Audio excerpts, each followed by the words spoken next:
We're live. Thank you. And having reached the hour of 7 o'clock, I'd like to call to order this meeting of the Education Committee, September 28th, 2023. If we could begin with introductions to my left. Bob County School Board. Michael Roosevelt, School Board. Mike Ford, School Board. Ed Salomon, School Board. Andrea Vandal, Director of District Communications. Matt Fredericks, IT Director. Tom Barnes, School Psychologist, Council Rock North. Tamara Gary, Supervisor of Curriculum. Andy Sanko, Superintendent. Nicole Crawford, Director of Elementary Education. Good evening, Al Funk, Director of Secondary Education. Jota Pires, School Board. Anthony Devlin, Director of Special Services. Mary Ann McKee, School Board. And I believe we have Dr. Nomas on the phone. Is that correct? Hey, Steve Nomas, School Board, dialing remotely. Thank you very much. We're going to call this meeting to order, and as you see, we have a number of items on tonight's agenda, and with your indulgence, we're just going to rearrange the order of some of our presentations out of respect for our special guests who will be speaking tonight. Mrs. Crawford, I'm going to hand this over to you. Mr. Funk, continue. We're getting a quick preview of tonight's ambitious agenda. Bear with me 1 second. Whoa, there it is. So, appreciate the Board of Directors for that allowance of us to reshuffle some of the agenda items for tonight. We do have several Council Rock professionals joining us this evening who have various expertise in some of the subject matter that we're going to speak about on the agenda and have conversation and discussion on. So out of respect for their time, I appreciate that this is the case. So the first topic of discussion is the seal of biliteracy. So we'll kick things off, and basically I would categorize this as a student recognition program within our World Language Department. So it's been spearheaded by Mrs. Lynn Young, who is our District Curriculum Coordinator in the area of world languages. And she's done an awful lot of research and collaboration with neighboring school districts to bring this program to the district for us, for our consideration. I mean, anytime that we have the opportunity to acknowledge students, whether that's through a seal on a diploma or acknowledgement on a transcript, I think that's a positive endeavor. So essentially what this program does is it recognizes students who will have attained a certain threshold of proficiency in multiple languages, 2 or more languages. So it is my pleasure to introduce Mrs. Young to give you a 30,000-foot overview of the program for your consideration. Mrs. Young. Thank you very much. Good evening, everybody. I'm Lynn Young. Some of us have met before here for textbook presentations, etc. But I'm here to ask for your approval to move forward by offering the students of Council Rock School District the opportunity to get the seal of biliteracy added to seal onto their diploma and a letter that the school would provide them upon graduation. The seal of biliteracy actually was introduced to the United States in 2011. It started, and Pennsylvania was the 45th state to adopt it. Every few months I go to the IU and meet with the curriculum coordinators for world language from neighboring districts. All Bucks County, we meet there, and this has been a topic of our discussion for the past several years, and finally Pennsylvania adopted it, and I work very closely with them in talking about what it could bring to our students. So basically, what we would like to do is move forward with creating an application process for our students to receive a seal of biliteracy, and then we have to come up with how we're going to measure biliteracy. And it's not only beneficial to our world language students who are studying a second language, it is also beneficial to our students who speak other languages, also beneficial to our students who are learning to be proficient in the English language. So it's trifold. It can affect our students, and they will have to show proficiency through a variety of measures in both the English language and a second language, whether we are offering that in our classrooms or whether they are show proficiency some other way. It will definitely bring the community together, because we will have to reach out to community members to help us in some of the evaluation processes for languages that we don't speak in our classrooms. and that we don't teach in our classrooms as well. So we would like to begin the process this year. I'd like to start gathering my committee. I've already tapped a few people on the shoulders to see if they could help out in identifying students who could possibly benefit from this, who would apply for this. And then also talking to our guidance counselors to recommend students that could apply for this and getting the word out. So there is a toolkit that the Board of Education provides to help us with this. And I've already presented this to the World Language staff, and everybody's behind it. I've talked to some other people in the district, and we're behind it. And so we are just hoping that the board will be behind it as well, and we can move forward. We are hoping to begin the process, if all goes well, we're getting it ready this year and hoping that we could give the seal of biliteracy for our graduates of 2025. Thank you. Any questions from the board? Yes, Mr. Roosevelt. Sure. So this is, I'll say, an older program, but it's not, but it's new to us. Yes. So for any interested pre-graduate, retroactively, could they apply for this as well? No. There you go. Yes, Dr. Filbert? Can you back up one? I'm reading your bullets. This is a seal of biliteracy. What does the last bullet have to do with biliteracy? Well, global engagement, I mean, we're definitely in a global society right now, and the importance of the world language, so, and showing if you want to get out there and you want to get a job, and they want you to speak another language, this is another way to show your employer, hey, look, you can take my word for it, you can interview me in a second language, but I also show proficiency, probably 4 or 5 years ago, but we could get some community members involved to help us. And Mrs. Fallon? So how do you define the proficiency? Because in a foreign language, there are usually several tiers of proficiency. It's intermediate high, and national standards. So there are the several tiers. So it is the ability to speak in a variety of tenses, answer a variety of questions about certain topics. So it's all laid out in a tier. But you are correct. So we're using the ACTA standards.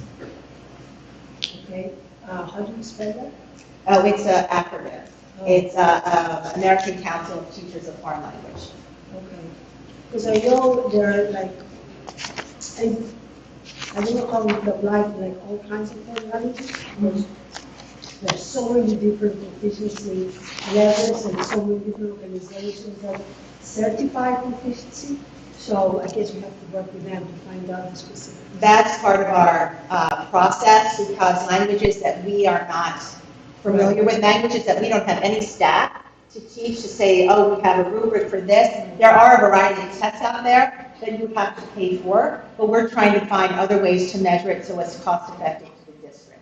So that's what I followed the lead a little bit from Central Bucks, who instilled it last year, and that is definitely one of the challenges. But for example, I had a conversation with the principal the other day. A student has studied Polish outside of Council Rock. Can they get it on their transcript? Well, they can, because they didn't get it from Council Rock, but this would benefit that particular student because they would be able to show their proficiency. If that was one of our measures by transcript, then you can get the seal of biliteracy. You also do need to show proficiency in English as well. So there's a variety of measurements for each language.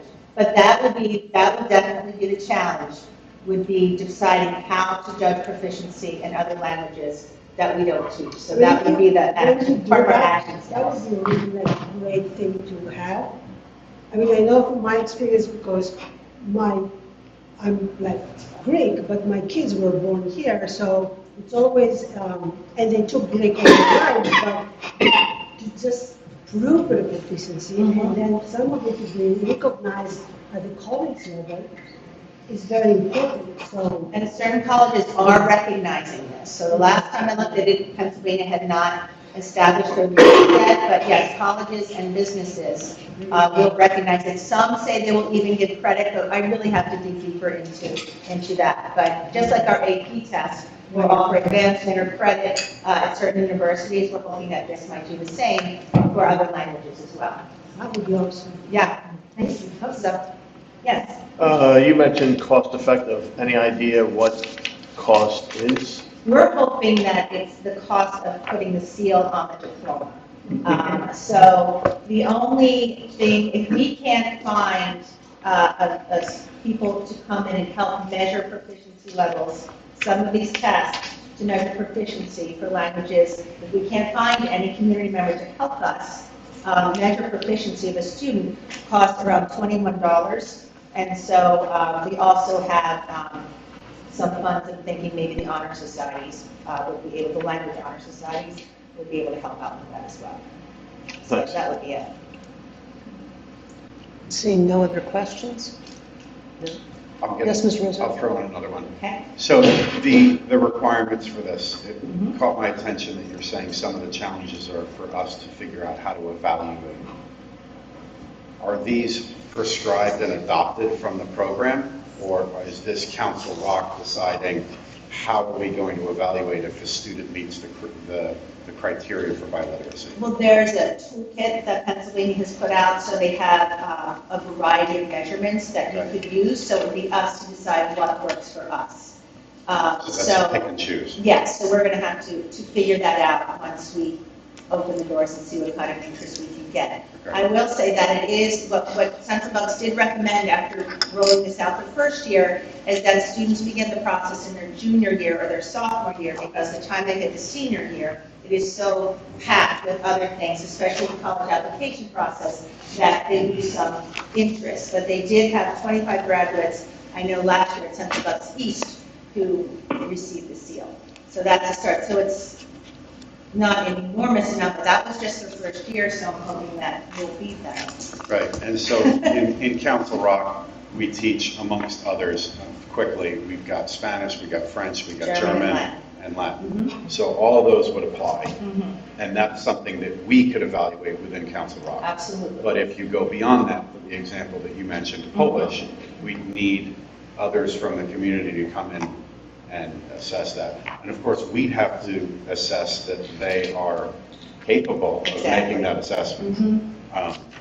Yeah, I would like to see some of the pick and choose elements that come from the state that's in the kit as far as how this evaluation takes place. Okay, That would be helpful. all right. I don't see Mr. Roosevelt saying no, but please don't, I totally understand.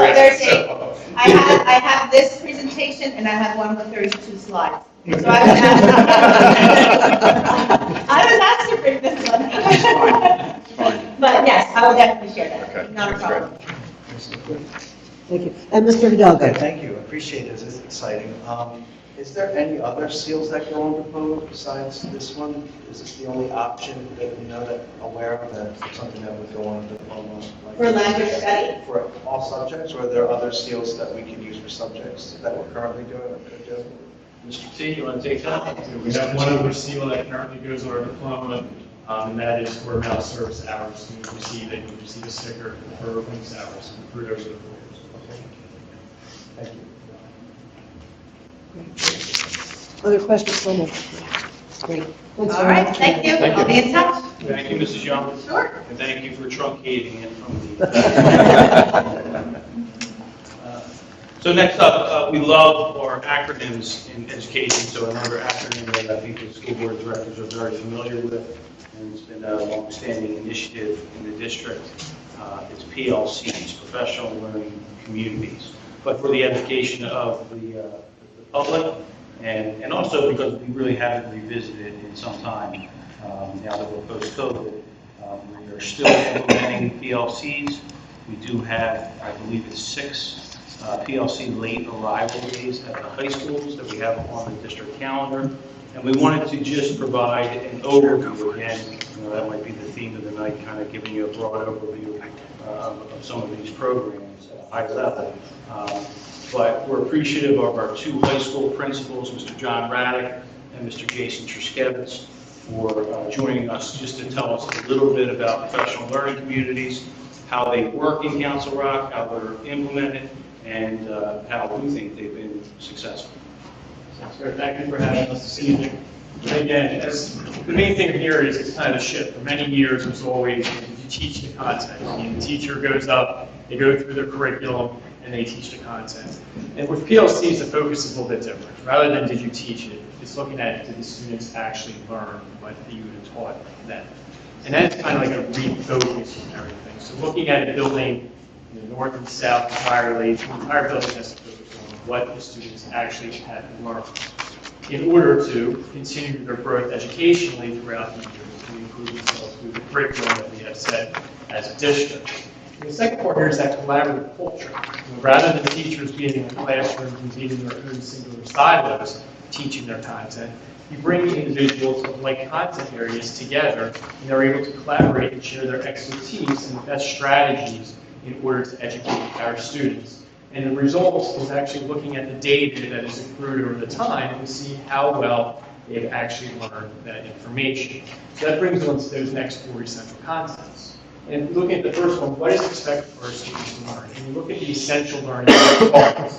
What are the key pieces of information students need to know to be successful in your course as well as the courses going forward? Now, this isn't a watering down of the curriculum. The curriculum is being taught entirely, but these are the essential learning pieces that are key for students to be successful. And in order to do that, there's formative assessments that are being put together. That second question, how will we know that they learned it?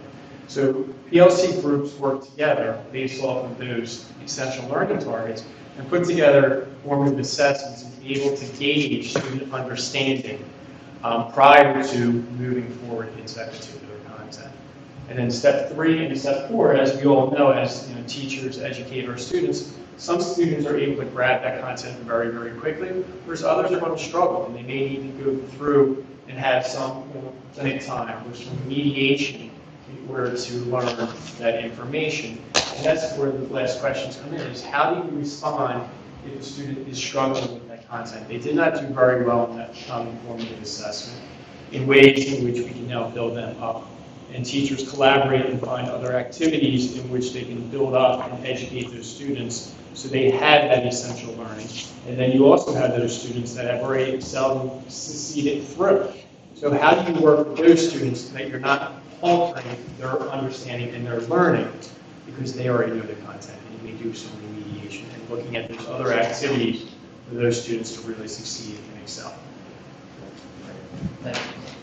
Good evening. So just to give you an example of a PLC group and what it looks like, right? So let's just take Algebra 1, for example. You may have anywhere between 4 to 6 teachers that are working together in a PLC group. Now, understand that even though we have 3 different levels, you'll have your academic, accelerated, and honors, they're all going to be together. Because again, like Jason just said, if you're talking about essential learning targets, right, and then the teachers are going to determine the level and how many questions per level you're in. You're going to take it to another level in honors as opposed to an academic class. But those 4 to 6 teachers are going to work on something that we call the PLC cycle. So it's a plan, do, study, act. They're going to plan that common formative assessment that Jason just mentioned. Do is administering the assessment. Now they're going to study. They're going to study the results. And this is where the real PLC work comes in. And the difference between a PLC and maybe some of the work that when we were attending school, where teachers would share information, right? They'd share quizzes. Oh, here's a quiz I did. Here's a test I did. This is where the real work comes in when they are analyzing the data. Because you're doing question analysis now, right? Let's say Jason and I were both in the same PLC, right? So now we're analyzing the common formative assessment, which could be a quiz, a 10-question quiz, right? 50% of my students got question 5 right. 95% is question 5 right. All right. Well, in that particular area, Jason, how did you teach that, right? So what we don't want is we don't want robots in classrooms. Right? But invariably what you find with the PLC is when you go through the data analysis, you're going to have teachers that, teachers are like good coaches. You steal them, right? You take whatever you get. And you're going to have teachers that are using other teachers' methods, so forth and so forth. And then the act piece, the last part of the cycle, plan, do, study, act, would be to either tweak your teaching process for the next unit, Doesn't necessarily have to be for that unit that you teach next year, although you probably will. But it also is beneficial for you for the next chapter that you teach. Because these methods and these learning styles of students aren't going to change just because you moved on from one chapter to the next. You're still the same learning style of students. So it's going to help teachers change the way they are presenting information to students. So that's the PLC cycle. It takes typically, depending on the length of the assessment, you could get through a PLC cycle in 3 to 4 weeks, or it could take you 2 months, depending on what the assessment is and how deep you dive into the data. And remember, everything is about time, right? So we have, as Al said, I think you said 6, I think we actually have 7. Correct, yes. 7 late arrivals during the year. We also have afternoon time, after school, go to PLC about 2 times a month. And, obviously more time would help, but it's better. Let me give you this quote. We consider this to be a good habit. So it's better to do a good habit, not enough, than not to do it at all. Right? So we all want more time, but this is a very, very productive and beneficial program for our kids. Any questions? Yes, Dr. Thorward. I have a comment and a question. First is, it's nice to want more time, but every minute you spend on this is a minute kids don't have a teacher, frankly. So I like it, but we've learned in 2019 and 2020 that when teachers aren't in front of kids, they don't learn. So you've got to be careful. We'll strike a balance here. But you said the magic words to me. You said data and analysis. Who's doing that? The teachers that have administered the assessment. Okay. 4, 5, 6 teachers, yeah. They're trained to do this, or they're just looking at the numbers? I mean, depending on what level you want to hold data analysis, right? Mm-hmm. I mean, teachers have done data analysis forever to that level. If there's another level that you're talking about, we don't have a professional that's doing that. I'm looking at Dr. Barnes over here. So there are levels. Of course, yeah, okay, of course, absolutely. And I can chime in too, and we got a whole of our English teachers here today. I've heard some of the work they've been doing. They are aligning, they're creating new common formative assessments. They're aligning them directly to the state standards, and they're actually formulating the questions that they align to the wording of the Keystone exam as well. So it's like multi-facets of that, and then they are getting that data, and very almost instantly they are getting a printout. Eventually we'll get a printout of how each student did for each particular questions and that they met those particular standards. So I think there's a lot of the data piece, and you're saying that time's a big issue. Some of the resources that we are now having in some of our classroom is cutting down that time that they need to analyze that data right in front of them very quickly so they can work with their students. So that's two of the teachers to hear from that conversation. We just approved some software that should dramatically. And just one more benefit that I may add to that is we found that, traditionally and typically we were all in the classroom as well. You close the door a lot of times and you have 30 people in front of you, right? And that's who you're teaching to. But PLC tends to lend itself to our students, not mine. So when I'm sitting with 4 or 5 other teachers, and we all have 25 to 30, that's 150 of our students, not my 30. And the more you do this cycle, the more you find the teachers buy into that holistic piece where, we're responsible for 150 people, not just 30. And it's really, really cool thing to see as it starts to get rolling. Well, thank you. So you mentioned time, and that was great. You said seven early Later arrivals for the children, and they're actually spending time after school to collaborate. And that was always my thought was, besides those 7 times, some groups must be doing it much better than others. It's just people can do it, collaborate better. Maybe they have the secret sauce, and some aren't doing it. I don't know if there's a way for you, or if you do some kind of metric to measure where they are being effective. And to Mike's point, we don't want to waste time, but I think that this is really great, not novel, but actually helpful, because I know that's where good collaboration can create great results and learning from the smartest person in the room. So I'm completely for it, and just wondering, if there's a way to, because this is pretty new, it's been only a few years that we've been doing this, and are we seeing better results in one area than another, or is there a way to measure who's doing it better than others, you know? And it might be fluctuate, but I'm wondering if there's a way to measure how this is efficient, this is working.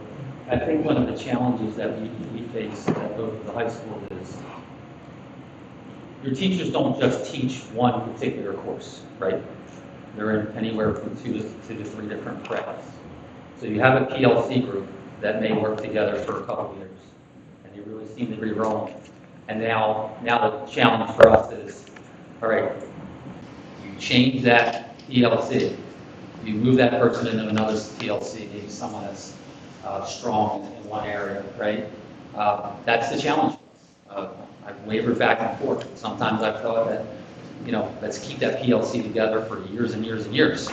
And other times you think, well, maybe it's good to take the PLC and break it up and get people involved in other courses that they teach as well. So that's a challenge that we have.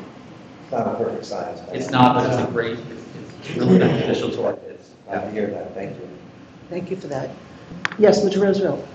I've got a few questions. I'd like to learn and understand more about this program. If we could go back to the first slide of this. So I'm interested in the 4 essential questions. What are the answers? So sure, so the first one, what are we expecting students to learn? So this is when the teachers of a particular content. Well, I understand what the question is. I'm asking what the answer is. What do we expect our students to learn? So each content area will have slightly different answers to that particular question. And even how a PLC may be instructed will have different answers. So if you have some of our, let's just say, we're talking simplistic, we'll talk our Keystone courses. They have very specific state standards that they're trying to achieve. You can identify the key assessment issues or the key ideas very quickly. When we have kind of like our art courses, and you may have a ceramics teacher, drawing teacher, metals teacher, they're going to have different standards for that particular course, but they're also going to have some type of overlap in what they want their students to learn, such as the practice and procedure of artistic expression. So does administration get the results from each PLC for those 4 questions? And you could have a PLC group that, as we talked about, is different. So you could have one PLC coming up with different answers to those 4 questions and different results that they're analyzing. You mentioned there's some PLCs that are very effective, and maybe there's a teacher in there who teaches, just to use the example, English, and they also teach math, and now we're thinking about taking them out of English and putting them into the math PLC. So I recognize that you could have vastly different results for this and different answers to these questions. It may vary from English to math, just in and of itself. Clearly, I think it's a little bit more amorphous or qualitative when we're talking about art. But something like math should be very quantifiable and very precise. So, but something like English should also be there, but maybe not to the point of math. Just to be clear, they're going to stay in their department areas. Okay. Math stays with math. Math stays with math. English stays with English, right? Okay. And another piece of this too that we have to understand, Jason's talking about matching standards and essential learning curves. The other piece too is, let's go back to that Algebra 1 PLC I was talking about. They will meet with Algebra 2 PLC, and Algebra 2 will tell them, this is what students need to learn from you before they get to MINT, right? So you've got that piece as well. That's also in your first question. You said, what is the answer to the first question? Well, that's all 4 questions. Correct, yeah, correct. Yeah. So to go with that, if administrators aren't involved in the answers or reviewing the answers or involved in the PLC, our curriculum coordinator is involved. Because a lot of what you're describing here is what I would expect to some degree a curriculum coordinator would do, or at least interface with. So how do they get involved in these groups? Okay, so I think maybe we misinterpreted the first part of your administrative involved. Of course we are, right? Our involvement is we are liaisons to different areas. The reason I bring up math is because I'm a math liaison. It's nice to talk about this morning. So I will visit every PLC on late arrival, right? Our district coordinators are also involved in that process. They're a little bit more hands-on with the rubber meets the road. I gotta be honest with you, as a liaison to math, there are some higher level math courses that I personally couldn't go in and talk to them about their essential learning targets, right? But I'm there to make sure that they are adhering to the process, they're adhering to the norms that they've created, the rules for their meetings, so forth and so on. And then obviously the department coordinators are also working with the PLC groups and overseeing that work as well. So there's like a 3-tier management system, if you will, with the teachers themselves. The coordinators are helping make certain that curriculum, essential learning targets are aligned with state standards. They also assist in the professional development that may occur district-wide in November in particular, in preparation for the PLCs. Yeah. I mean, Make sure that it is happening. yeah, so how does administration evaluate a PLC, whether it's effective or not? And how do you evaluate whether they're answering these 4 questions and whether they're asking additional ones? And how do you evaluate whether they're coordinating with Algebra 2, to use your example? And even how do we evaluate whether these are sharing between North and South? That's a good question. So it can depend, as Jason mentioned earlier, on the area. I'll go back to the Algebra 1. The Algebra 1 group, when I went to Charlotte in 2014 with a group from the area, when we came back and we went at this, I think in like 2016, Council Rock South did a pilot group in Algebra 1. And that was an easier way to measure because we had Keystone. So we just monitored and dove deep into the data for our Keystone. And that was the way that we were able to measure student growth in that particular area. The area that I came from as a teacher, in a business sports marketing class, right? Well, there's no Keystone, right? So it's a little bit more difficult. I think you measure it by the response from your teachers in their data analysis. You measure it by grades that you see that students are achieving. And you measure it, really, one of the most important things are by conversations and meetings with students themselves.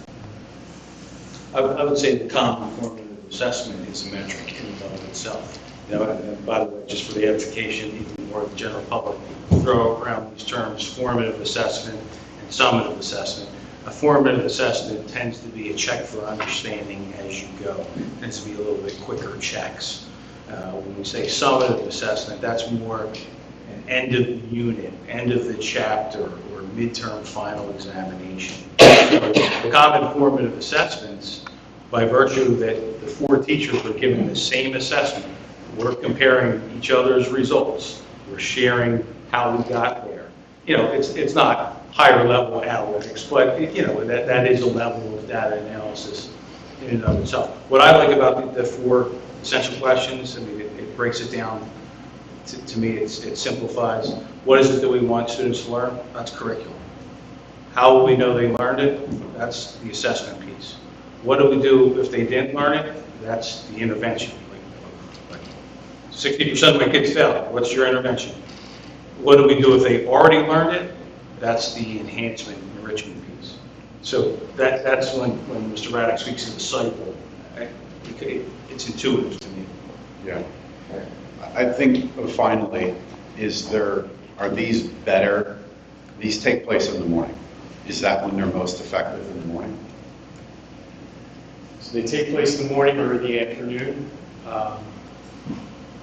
We're blocking out time in the afternoon for these teachers. We also have coaches. We have teachers that are part-time. Generally, they're there in the morning. So this is the time dedicated that they're able to get that work done. As many of us, I think that's where it's efficient for them. Is there something that requires it to be in the morning?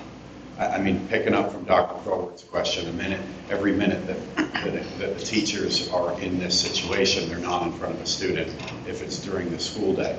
Is there anything that's preventing us from doing this when the kids are getting on buses, for example, or after the kids have gotten on buses, or whatever time you want to come up with in the afternoon? Yeah, we get that. We look at our calendars. So we put together a yearly meeting calendar. So you have coordinator meetings, we have department meetings, full faculty meetings, CRA meetings, CRA administrator meetings, and we have clinic on Tuesdays and Thursdays. So when you add that all up, we're lucky if we can get 1 or 2 PLC afternoon days a month, because the calendar goes up. Well, I mean, with that seems like PLCs are the lowest on the totem pole of that list. I would think that something like this level of evaluation would be higher level and be fit in at the end after all of those other things. But, I mean, and if they're not that important, then, I don't know, maybe you can just do away with it. If all those other meetings are more important. I think we view all of those meetings as being important.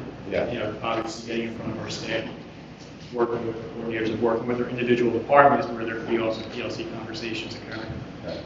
Because there's only so many days in a month, and that's kind of one of the things we hit, really, like, handcuffed us a couple of years, and that's why we had that 1 month. I think the main thing that hurts us is our after-school clinic, which is remediation, in many cases, right?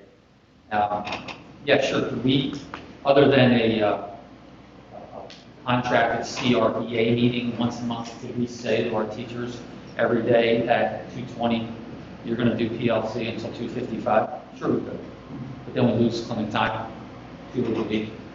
And quite frankly, I don't know there's a teacher in either high school that wouldn't do clinic on a Monday or Wednesday as well, right? You know, those are the days that are designated for clinic, but you see the students in classrooms every single day. So that would be eliminating that part of our day, which I don't think we want to do that. So I don't, to answer your first question, I don't see an advantage one or the other in morning or afternoon. I think the work is regardless when it's done.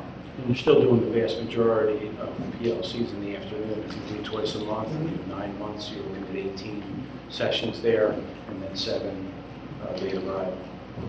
Yeah, and your point about meetings being important is that we have both given way to a faculty meeting if we don't need to have one, right? So we'll send an email, right? So we give up a faculty meeting so that our teachers can do PLC on that particular day. So that does occur. Just one question. The PLCs, are they inter-school or intra-school? Like, for example, these PLCs, are they only done with the teachers at South, or are the teachers at South in collaboration with the teachers at North? Yes and yes.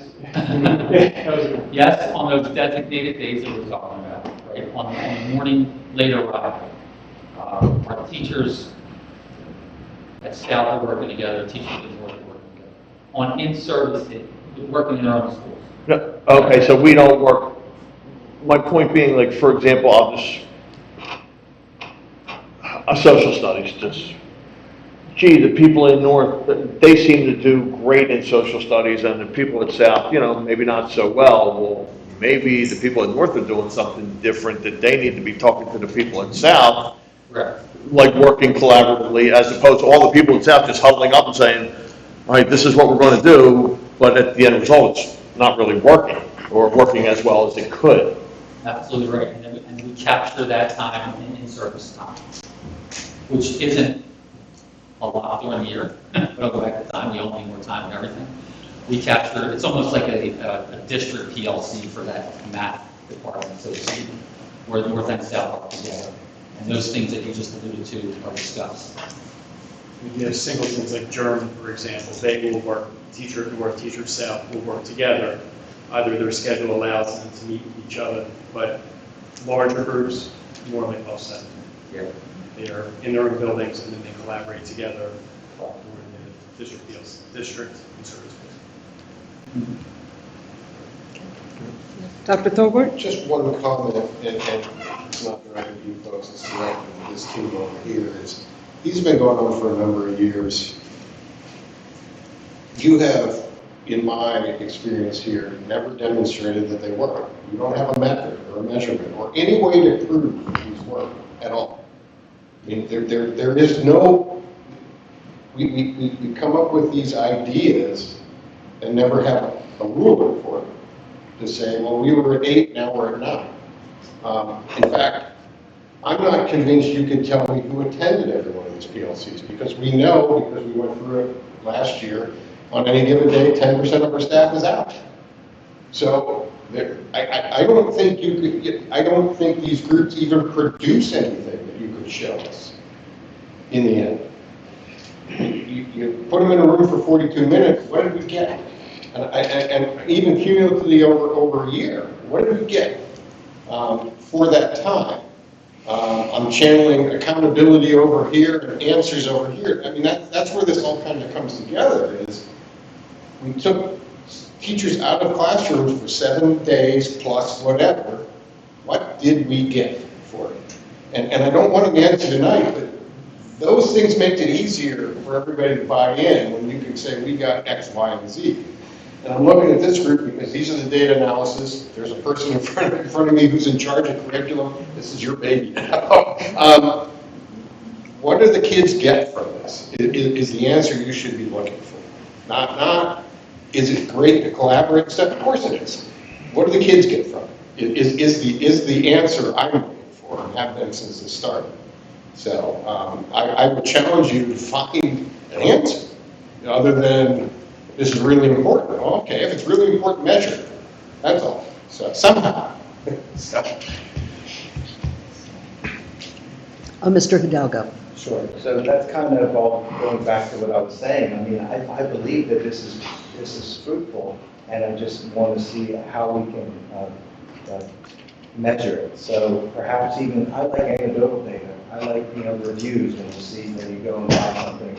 If people have the stories of what's working, at the end of the year, they can say, what worked for us? And then you can just say, this English group, that group, and maybe there is a way to see that we saw improvement. The teachers will say, yes, absolutely, this worked. Look what we did this year over last year, and start collecting that data. I think that's what we're kind of looking for, because you're not going to measure it with X's and O's or ones and zeros. It's going to be anecdotal and just people's, opinion almost, but it could be justified through data. That's what I would say. Here's some success stories, and then multiply that, kind of categorize it and grow. Because it is only 2019, that's when it became across the board with paper training, and then that I saw the time. That's been around for a while. God bless it. That's it. Okay. That's it. Thanks. Thank you. Any other questions, comments? Yes, Mr. Simon. Stole on my phone, knocked the door. If this disappears tomorrow, what happens? No disrespect, you guys, I love you guys, seriously. But if this concept disappears tomorrow, what happens in our high schools? And as we go through tonight's agenda, the common question is going to be asked. We want to talk about pay survey. What does it mean? What do we do with it? MTSS, we want to talk about blow in the face at some point. What do we do with the information? We want to talk about nights for knowledge. What do we do with that information? It's a lot of data collecting going on, and if your folks at the high school level are really good at data analysis, you're going to see BSSA scores. Then I'm going to say, what are we not doing in the elementary school? And if you guys are doing it better, maybe PLC should happen at the elementary school and not at the high school, or vice versa, or all together. But there is no tangible data here that says this works. Sounds great. I think collaboration is there. And then when you add in any conversation of a new high school schedule, and an advisory period, how are you going to work PLCs into that? If you go to any version of a block schedule and you miss an hour of school, that's an hour of that first course. At our neighboring schools, that's an hour out of the first period. There's only 40 minutes left, 30 minutes left, depending on how long the block period is going to be. I struggle. It sounds great. It sounds really good, but I don't know what any of this means to me. Nor do I understand, have we communicated with the parents? You go on any one of the Facebook pages out there, and they're like, why are my kids going in late? What are they getting for this? But if you don't want to go in late, it's okay, because it's a bottleneck disaster in our high schools. Come in early and sit in a study hall. So what are the guidance counselors doing during PLC? What are our social workers? What's the crisis team? What's our threat assessment teams doing during PLCs? There's a lot of time. What do those people do? So I would just challenge coming forward. I mean, I'm not looking to shoot it down, but I can't sit here and say, I want to hear all this stuff tonight. What do we do with this data? What are we going to do with the data? Tom, it's not all going to be on you because you're only one person. And I mean this very respectfully. As a parent of a freshman, my oldest one made it through a couple years of this, and I scratch my head every year. You're going an hour late, no teacher calls, I don't get an email from a teacher saying we're working. What are we doing? I'll just answer. I'm not providing more of a statement. Just about the support staff, the counselors, they do have their own PLC group, and I know in the past they have looked at grades of students who've actually transitioned from the hospitalization or outpatient, like what transitions did we put into place to assist them when they came back. 1 year they also looked at like concussions and how we put together plans for them to be successful investors. So they don't necessarily have those essential learning targets, but they do have their own type of collaborative group that studies data to actually improve students. Yeah, that's great. Because if it's going to work, I think it's a district thing where we talk about everything. Because if you're finding answers at the high school level, why can't third graders perform better in other areas than, you know what I mean? And it's just, as the father, I sit there and say, I don't mind you going in late, and I'm the guy that's to get on the bus and sit there for an hour because parents work. But what are we getting for the hour delay? And I've yet to hear anything. It sounds good. Sounds great. Tammy, welcome to the show. I mean, this is where I struggle, and it's not a shot at anybody. I know the work that's being done in our buildings is stellar. But what are we getting for this? And we're going to talk about other things tonight. That'll be my overlying question all night. What do we get with this data? Where are we going with this data? So, it's no disrespect to the work that's being done. I just, to your point, 4 or 5 years of doing this, and we're getting a refresher course on it because we don't know anything. I don't know anything. I hear this. What does it mean? Is my kid going to do better this year in her studies because of PLCs? If you can show it to me, I'm in. And more importantly, down the road, whether I'm on this board or not, when we talk about changing schedules, how are you going to fit this into a new schedule with Oxford? Keep it in mind, if it's that good, you got to find a way of putting it in there. Because you can't tell kids are coming in late and missing half of their first period. Thank you. Final questions or comments? I'm not seeing any. We're ready to move on. Thank you very much. Thank you guys for your time. Thank you very much.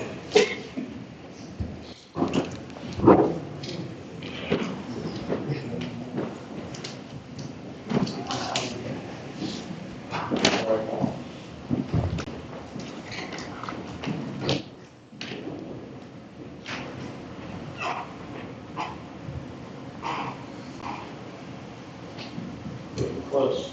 Okay. Is that it? Yep. There we go. Bill, you got it. All right, I'd like to welcome back Mrs. Gina Booth to our Education Committee. Gina has done an outstanding job for 3 years serving as a coordinator of Summer Academy.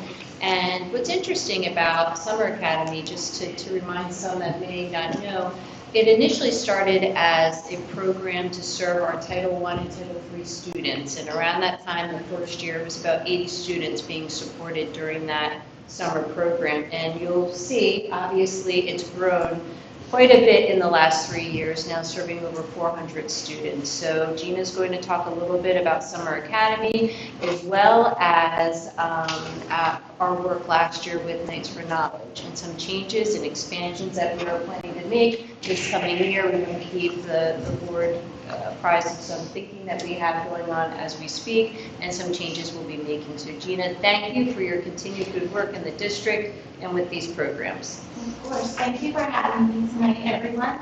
I'm here to talk first about the outcomes of recent Summer Academy, which is closed this past summer. It continues to be a federally funded program, and we are excited to announce that this year was our highest attendance rate of the students that were registered for Summer Academy. We averaged a 90% attendance rate this year, which is fantastic. It shows the commitment of our families and the Council Rock community to kind of pause vacation plans and set these 3 weeks aside for their students to be able to join us. We do have some quantitative highlights this year that I really wanted to celebrate with all of you and share with you. We try to do an array of grades because it is a program that we have expanded from our rising first graders all the way up to rising 12th graders this year. Our Algebra 1 program that we had, our pre-assessment versus post-assessments, that were given to students in that class, they increased to 10.4% average. And again, this is 12 focused days on this content. It's a big leap in just 12 days. We had a third grade math focus group. We were focusing on the area of computation. Their pre-assessment score yielded an average of well below benchmark. And as the post-assessment scores they were given, all of those students averaged to be at benchmark. Our grade 5 English language arts focus group, their pre-assessment versus post-assessment showed a growth of 30%. And these are all based on our district standards. And then finally, this is two-part celebration here. Level 1 ELD students are our students in the district that come here with the lowest level of English language acquisition. So I had one of our district literacy teachers approach me and say, hey, I think I'd like to try Reading Horizons. I don't know about that. It's out in our elementary school with our ELD population. And I really want to focus also on our level 1 students because there's such a focus on phonemic awareness in our Reading Horizons. You can see the outcomes of this. This was a small group. The grades ranged from 2nd to 5th grade. And you can see the pre- and post-assessment scores. They're focused on the short vowel sounds for our students, rising from a pre-assessment of 25% demonstrated proficiency all the way up to 88%. Check out the short vowel sound I, 0, all the way up to 75%. And you can see all of those success rates there. I was super excited, I hope that you are too, because this to me demonstrated, hey, we adopted a really good program for our kids here in Council Rock. So if it made that difference already with the ELD population, can't wait to see what it looks like as we unfold it everywhere. And then, a second piece that I come here to share with you tonight is the role that I play in our Knights for Knowledge program. We were excited to bring that to the Council Rock community last year. And as you do at the end of every new thing that you start, you reflect. You reflect as you see the program unfold, and once it's all said and done and finished, you want to definitely take some time to say, like, what worked, what can we improve on? So this year, we are proposing and planning for a decentralized approach. It was great to have it at Hillcrest Elementary, but we want to be able to reach more students, and we want to be able to share this energy for math in different ways. We want to bring it to as many kids who need it as possible. So the decentralized approach, taking it away from Hillcrest Elementary, where everybody's got to come back to school at night to be at Hillcrest, and moving it out. And when we say moving it out, we want to move it out everywhere. We're going to put it in every elementary school, every middle school, and every high school. That's our plan for this year. So the sessions will begin at the end of a regular school day. So if your students ever experience like a homework club, this is kind of going to look like that, but it's going to be more useful. The intention will still be to focus on those priority standards, but it will also be a pre-teaching, reteaching session for students. And we are looking to make a difference, not just focusing on math this year, but expanding it to English language arts as well for our students. The program will still be based on teacher recommendation. We do a lot of work at MTSS in our elementary schools right now. That's a real focus for all of us. So we have worked more purposeful, more driven to find what works for kids in our data collection. So we have some great information on, hey, who are the kids here that really need a little bit of extra time and attention? We know that our groups are small and purposeful because they make big differences for kids. Not only are they in good company when they are sitting with other students who need a little bit of time and extra help, but we're really giving personalized attention from the experts in their areas. And then we're also thinking, this is the general plan that we have devised. It would be Section 1, we're looking to start in November, and that's district-wide. We're looking to really focus Session 1, 2 days a week for 4 weeks for math. And then we're going to take a little bit of a break, and we're going to do Session 2 will be a focus on English language arts, and that will run for another 4 weeks. That could be different kids. It doesn't have to be the same kids because different kids have different needs. They could be the same, but it could also expand to other students. And then Section 3 will again run for 2 weeks and that is PSSA readiness. One of the things that I really took away from Nights for Knowledge is using those PSSA exemplars, putting them in the hands of students who are generally struggling in, last year it was just the area of math. The teachers were taking the components of those assessments and saying, hey, let's break this down together. Let's focus on what do you think, this question really means. The things that we don't necessarily have time to do during the instructional school day, this kind of laid the groundwork and the opportunity for that. It put this, something that looks very similar, into the hands of students who have a little bit more anxiety when it comes to doing something and performing at their best level when they're a little bit upset or anxious and not feeling super successful. So many of the kids during those weeks when we were reviewing that, they were talking about it. I would ask them, how do you feel about this? You think you're going to be all right? What do you think? And they were feeling better. And to me, when you feel good about something, you are already set up. That's your first step in being successful. And then if you look, we're also going to do an ELA section for 2 weeks for PSSA readiness. It will continue to be funded through ESSER funds, and we always want to include as many students that need this extra little bit of time and attention for programs like this. Gina, the only other thing I would add is related to the fact that we are all looking to expand this to every single school. We do think that that would help. It would be more convenient for families. That was some feedback that we received, although they were very grateful last year to have the opportunity for their student to attend Nights for Knowledge.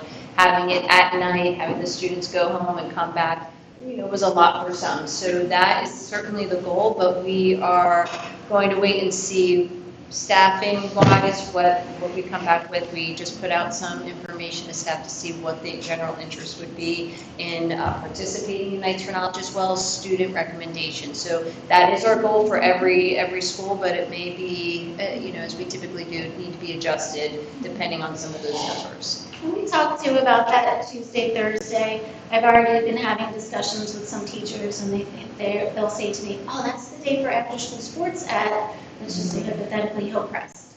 I said, all right, well, that's great. If you're going to bring that program and Tuesday, Thursday doesn't work for you, what would work in your building? So I think that's important to consider. The great thing about Council Rock is we have clusters of elementary schools where we can fit. If you had to pick up a student, if you were at Hillcrest, I could very easily drive to Rolling Hills, or I could drive to Holland too. We're so close to each other. That's kind of how the school district is laid out. So we'll try our very best to get it everywhere. The teacher survey just went out today. We've already had, right before the meeting started tonight, there were already 60 teachers on staff here in Council Rock that just saw it today and already said, yeah, I'm interested, I want to know more. So I'm excited about that. We have so many people who are here and willing and dedicated, to the success of our kids here in the district. I would say this proposed reformatting of Nights for Knowledge is really based on what we learned last year. So we ran into some obstacles, and as you will with any new initiative. So we started the program in January, ran through April. We really saw attendance start to plummet as soon as the sun started to shine, springtime, which is understandable. So we think this chunking of math and ELA, giving a little bit of breaks, may be helpful in that regard. We also, quite honestly, had some staffing issues. We were asking staff to come back in the evenings, and it was difficult sometimes to fully staff. Having it after school, I already have a captive audience of students and staff. It's just logistically a little more pragmatic for folks. So we're hoping that would be something that would be beneficial and propel our numbers a little bit. The decentralized approach, Hillcrest Elementary was fantastic. They were a wonderful host, but it's just nice to broaden that and offer more opportunities. But, as we said, this is going to be a little bit of a read and react situation because it's based on the recommendations that come in, the folks who sign up, the number of staff members, and things of that nature. So we hope to be agile. The other thing we wanted to do was expand it to the high school. We purposely said high school and not necessarily grade 12 because I don't know, it's not necessarily going to be a remediation program for an AP statistics course. The difference between making this program, the differential between this Nights for Knowledge and a homework club is you have to have some level of targeted intervention. You can't just have targeted intervention on the hundreds and hundreds of offerings at the high school level. So for us, it's going to really be Algebra 1, which aligns to the Keystone, and English 10, which aligns to the literature. So it's targeted. It's not just, come here for an hour and a half and do your homework. So we hope those proposed changes would kind of propel things forward. Dr. Thorward. Don't cringe, these are good ones for you. Thank you. First off, you showed methods. I now know what we got for doing this. See, I'm praising you for that because and secondly, the second slide, you tried something last year, it wasn't perfect, and you adapted. I see too much fear of getting things right versus trying it and learning from it, and I high praise for, all right, we did it, we did okay, we can do it better. I like this. So it's nice to combine the metrics. Look, it had a positive impact, and we're going to evolve based on what we're learning, even as an educational staff. So thank you. And you're welcome, and I think that's what any quality program does. Yeah. Even in a small business, you have your businesses in education, you reflect on the successes and how it can grow and get better. And last year was, Al did say that it's a pioneer year. And it really was. You branch out from that and just keep going. So I'm excited. Mr. Hickey? Yeah, like you said, great information, and like you said, it's great seeing the actual results of how kids perform. My question as it reverts back to the summer academy though, where you said you tracked certain students, and how they did, like pre-assessment, post-assessment.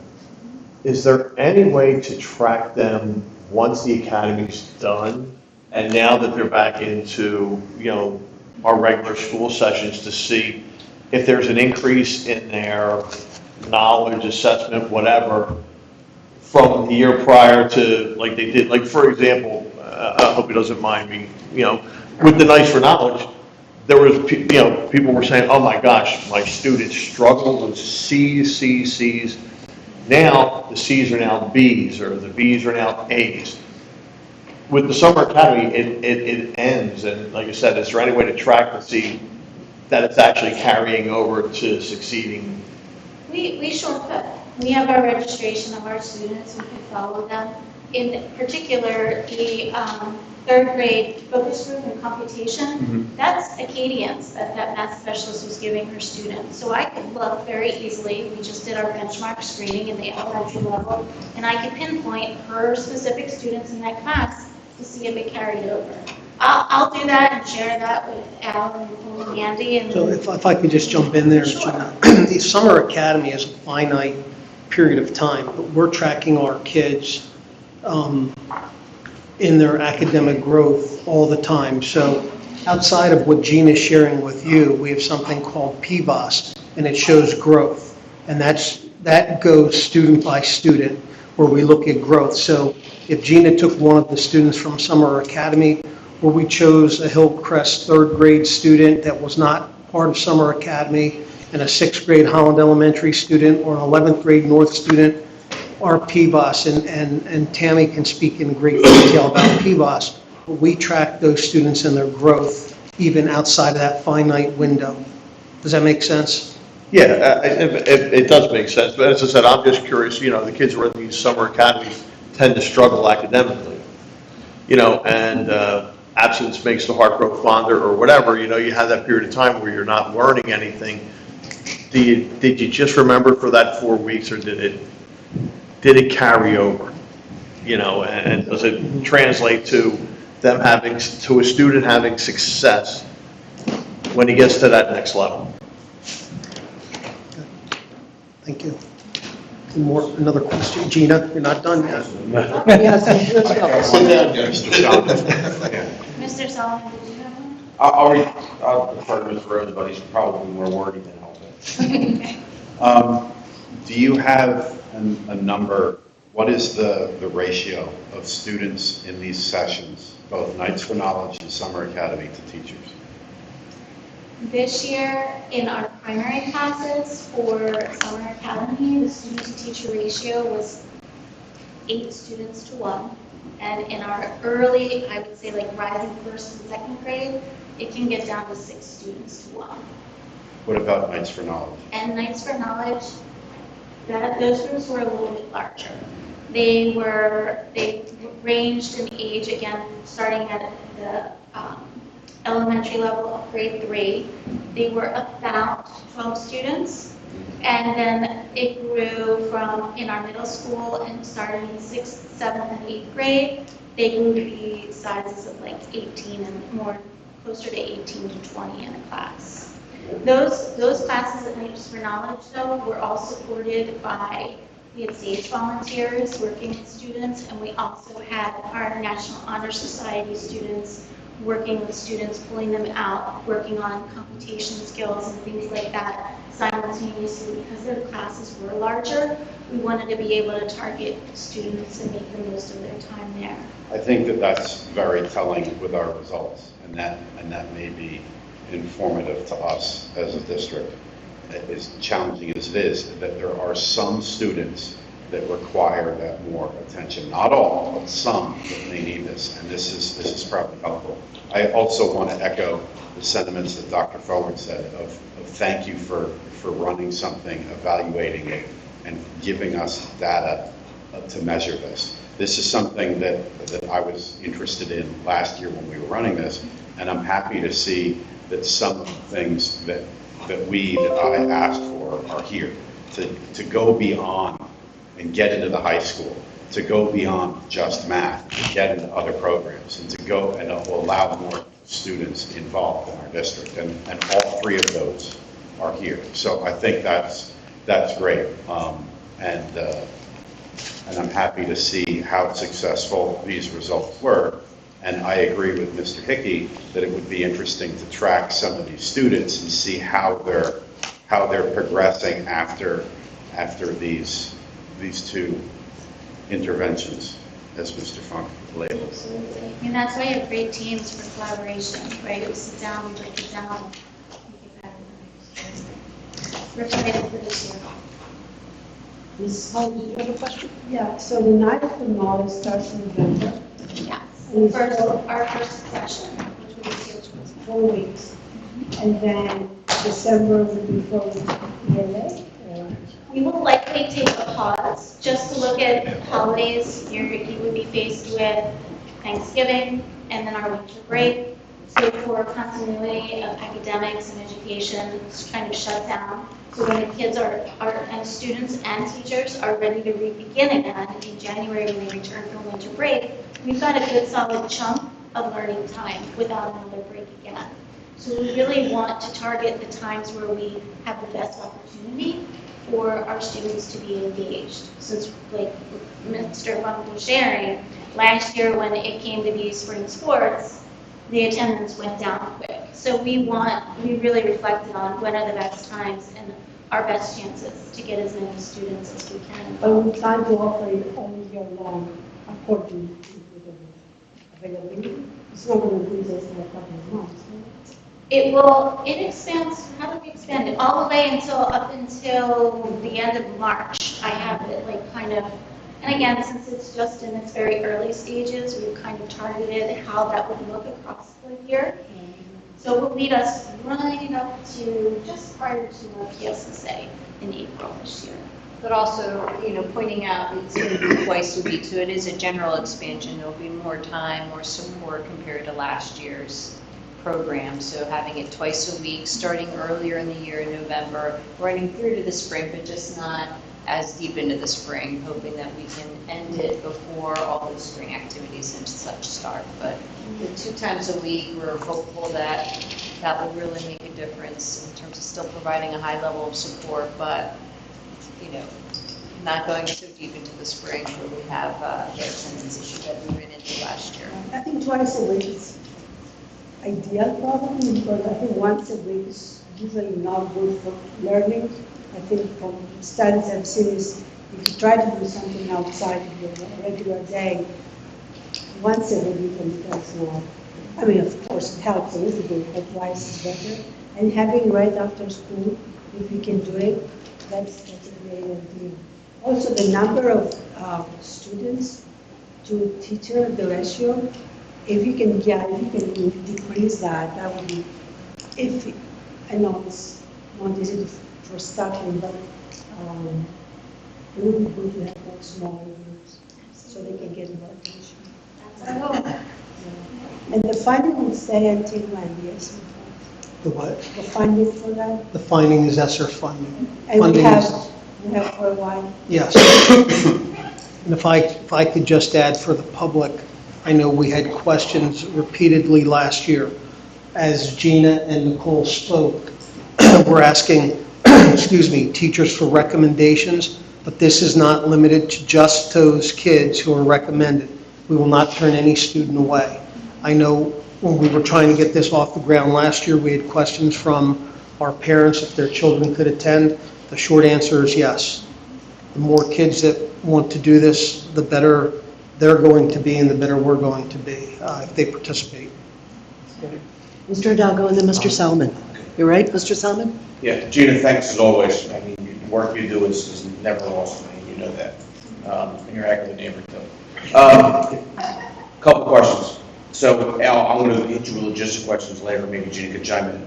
So 472 kids attended Summer Academy. How many of those kids also attended Nights for Knowledge?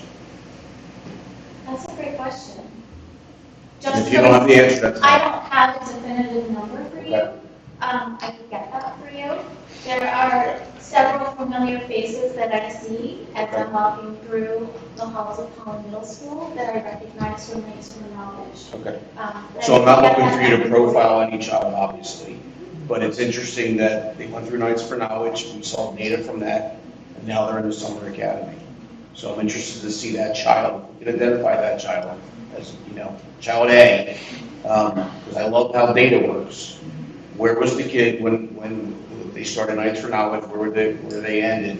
What were they in the Summer Academy for? Where were they when they started? Because there might be a bigger issue that we all are missing somewhere, or maybe not. I always ask why we only have 472 students. Why that number? Or is that what we can handle of a school district with 10,000 kids, 472 students? We had, I think we dispersed about 1,300 invitations. And very honestly, because this runs in the summer, vacations. Okay. Their families are on vacations. Many of them carve out the time and keep it kind of blocked off.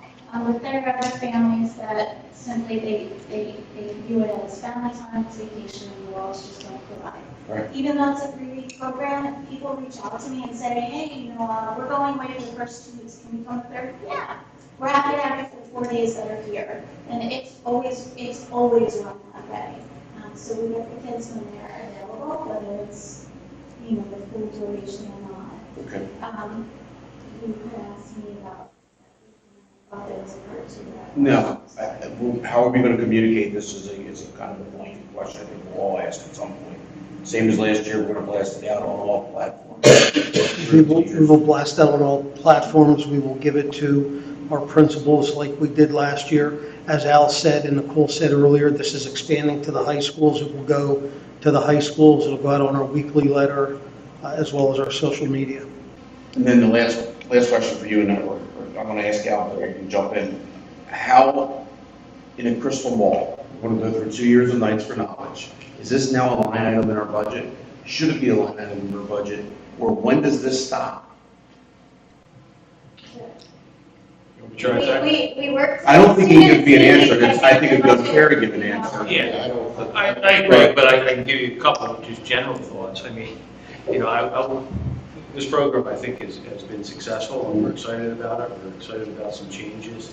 But I think the caveat is, when you look at the American educational system, I mean, in general, we don't go to school on weekends. We don't go to school at night. We don't go to school in the summer. I don't know if we're going to necessarily change that. There's no secret, I think the educational research bears it out pretty clearly. The more time on task, the more students are going to improve. But there's a lot that comes with that. You know, you're going to pay folks to teach. You're going to have a fourth grader who you might be dragging out. Imagine Saturdays and Sundays, we're on back to school. So there's that component of it. I think, practically speaking, you're talking about ESSER's funds that were available, to address issues, post-COVID, when we saw some discrepancies. I think this initiative really addresses that.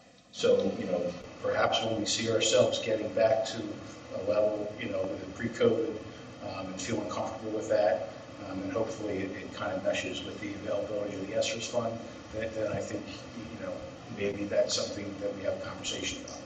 Yeah, but I don't think the ending of the ESSER fund should be the line in the sand that this is over. Agreed. Because I think we're going to talk about the SSA scores. Barnes, you're going to put your presentation up. We're going to constantly talking about this, and this is the driving factor of data. Data is driving us in a direction. Where do we go from here? So for me, I would support toward blue in the face keeping kids focused on whatever that is for whatever length of time. But I also question, and I would like to have a larger conversation later date, just about the elementary schedule. Is it right today after everything we've learned? Are we doing a disservice to our kids by not identifying key areas and identifying maybe key teachers in the grade level to teach subject matters as opposed to being the jack of all trades? But that's what data tells us.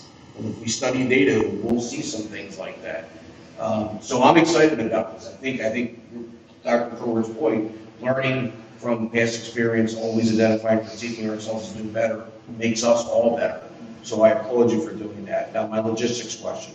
Walk me through a Monday night of Nights for Knowledge at Holland Elementary School when parents got to come in, we have basketball games going on, we have, these are the questions you're going to get from the parents. So not answer now, but just what does that look like in a campus that's got multiple events going on, kids coming in from other schools because that's the school they're going to for Nights for Knowledge, not their home school, no bus service, so think about that. I think it'll be a good Q&A for our parents because I'm already thinking about what it's going to look like. All right? Yeah. Great, thank you. Thank you all. Have a good night. Thanks, Gina. Thank you.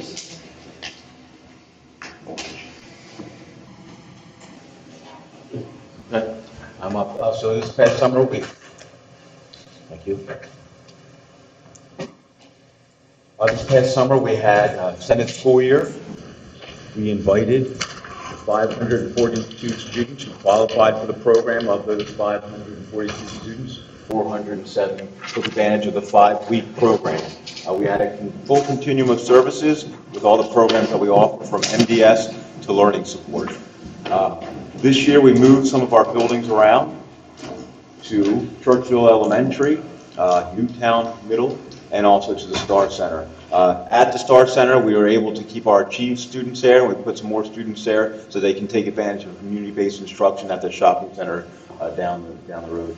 That was pretty much it about for ESY. But so when we talk about ESY, every teacher has a checklist. First of all, we have a certain subgroup called the Armstrong group, who we need to rule in or out by February of each year. And these are students in our low incidence classrooms. Then after that, before ESY begins, we can look, the IEP team looks at certain criteria, whether or not the students are making a rate of progress towards their goal, which is meaningful, if there's going to be an issue with retention or recruitment for the next year, or if the child is really close to mastering a goal. If we think we can hit it out of the park, we will do something like that. So that is ESY, and we're looking forward to doing it again next year. Any questions about extended school year? Right. Great. Thanks very much, Mr. Duffy. I know. Wait for it. I don't know how to say The other way? The other way. The other way. Okay. Here we go. The Pennsylvania Youth Survey. So the Pennsylvania Youth Survey is sponsored by the Pennsylvania Commission on Crime and Youth Delinquency. It's been around for about, in one iteration or another, since about 1989. It originated through the Generation at Risk in the late 80s. The original survey came to us. It was called the Primary Prevention Awareness Attitude and Usage Scale, and it evolved over time until about 2001, where we get the PAYS, the Pennsylvania At-Risk Youth Survey. And what this study does, it provides a longitudinal data for us to look at when we look to see students who may be taking or making at-risk behavioral choices. We look at their protective factors and the risk factors that one may take when they're looking at issues such as alcohol, tobacco, or drug use. When we're looking at community safety issues, when we're looking at mental health or suicidal awareness issues. This survey, again, 2001, it's measured and it's put out by the Bach Harrison Group. And if you were to go to the PAYS website, you can see what they put into the survey. Some of the things that we've used it here for in Council Rock is when we write grants. So typically when we write grants, we need a large third-party longitudinal data to see what our exact needs are. So we've written grants and we've accepted funds to provide our support for QPR, suicide prevention and awareness, where we were able to get, this year in fact, more people trained on that. So much training, so much that we're now providing training to non-public, some private schools in the community just to help with that community issue. We've also received K&S grant to provide more mental health services in our buildings. We also provided truancy illumination program from the county because they get some of their money based on that. One of the things that the Pennsylvania Commission on Crime and Delinquency does is they use this data to understand the needs of the community, to drive money to issues in the community in general where they'll throw out grants. So we may not take advantage of every grant that's available to solve the societal ills, but there are grants out there where some agencies can do it. It could be a school agency doing it, school age. It could be a post-secondary school age in the colleges and universities, or it could be a community agency, such as something like Crunchy or something like that can take advantage of this data to get funds to solve some of these issues that I just mentioned. This year, what we would like to do is provide this survey to students in 8th, 10th, and 12th grade so that we can continue with that study. We decided to do 8, 10, and 12 because we know that there was some issues that maybe we don't want to look, we really don't see the need to go into 6th grade at this time. So we want to keep it at the upper secondary, secondary level and so forth. We wouldn't want to continue, although the state has said now we're going to change the timeline of the survey. It used to have to be done before Thanksgiving. They're giving us more time to do this electronically, and you need to know that it's not student identifiable. So when this information is conducted, it goes up as an aggregate to the state, the people who are doing it, and it's not tied to it. You can't say, oh, Anthony Devlin said that he said X, Y, or Z. It just goes up there. They're extending the time that you can do the survey, but the state is telling us keep it prior to Thanksgiving because they find that that's when some of our students do make some improper choices or risky behaviors at Thanksgiving.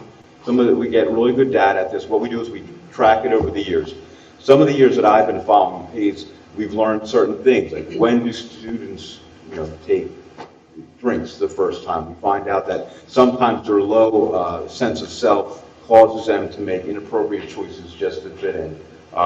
So again, I've had the pleasure of working with some of the data here at Council Rock, and I've had some pretty extensive background with the PAYS survey in a prior life. So I would advocate that we use this, and I'm available now to answer any questions you may have. Great, thank you for that. Questions on the PAYS survey, Mr. Roosevelt? Sure.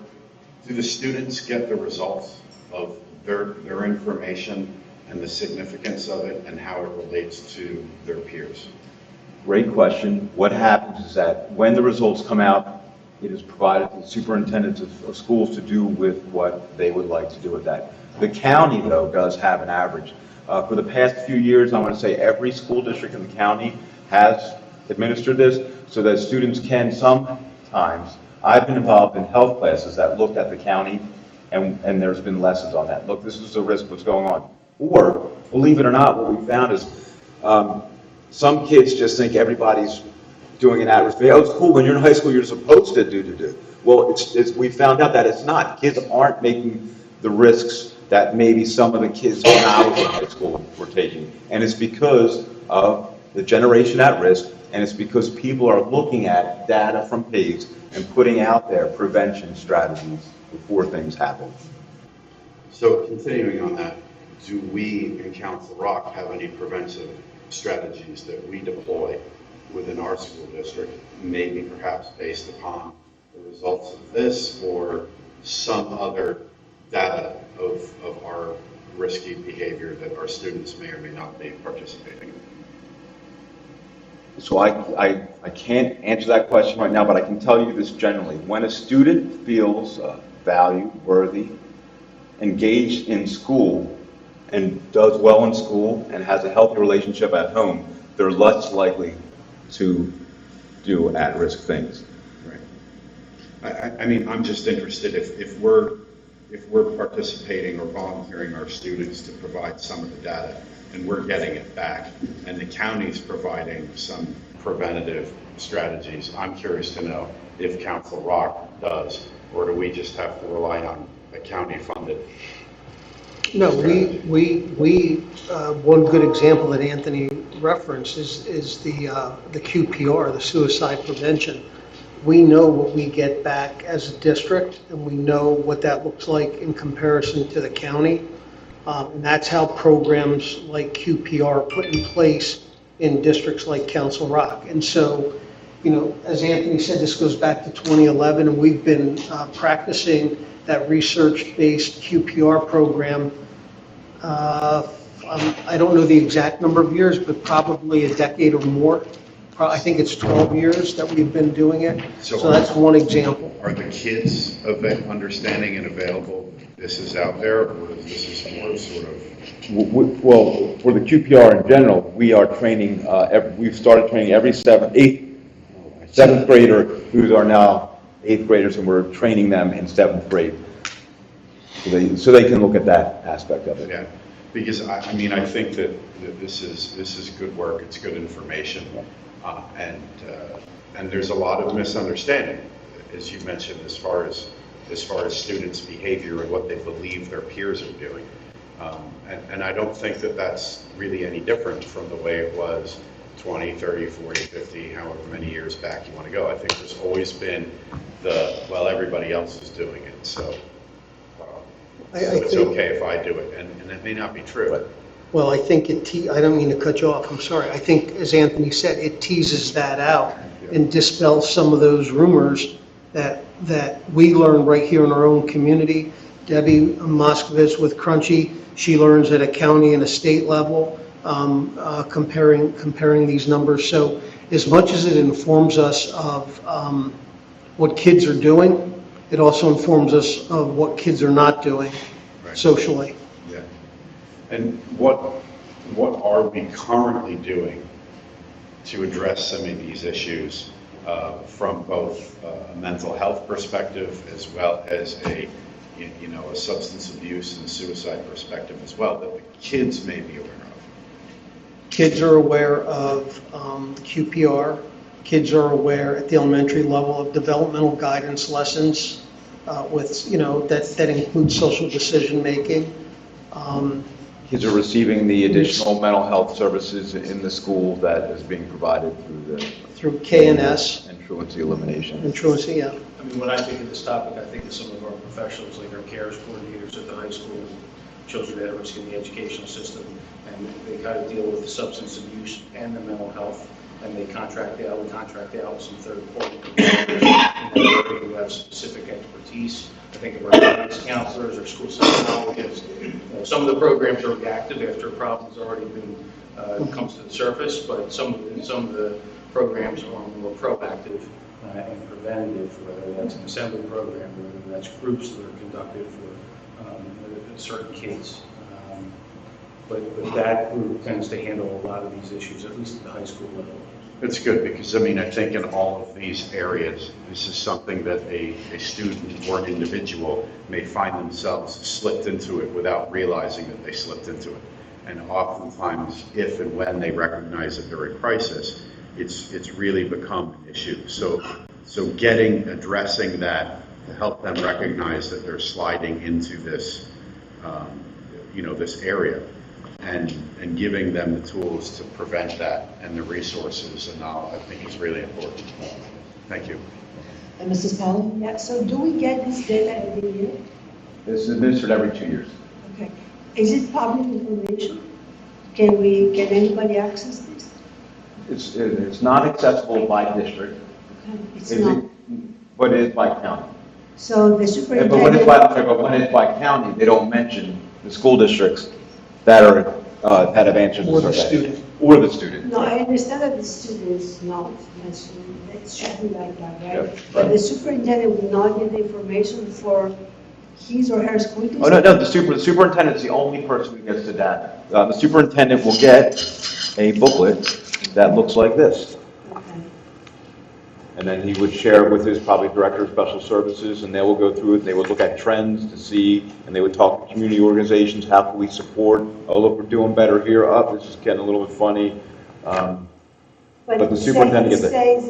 Stays in administration. Yes, stays It's not administration. shared. So. It is up to the superintendent to determine as to what needs to be done. Some districts, like when I was at another district, we would do a presentation. We had, local law enforcement there and community people there, and we did a big presentation, and we had like our initiatives.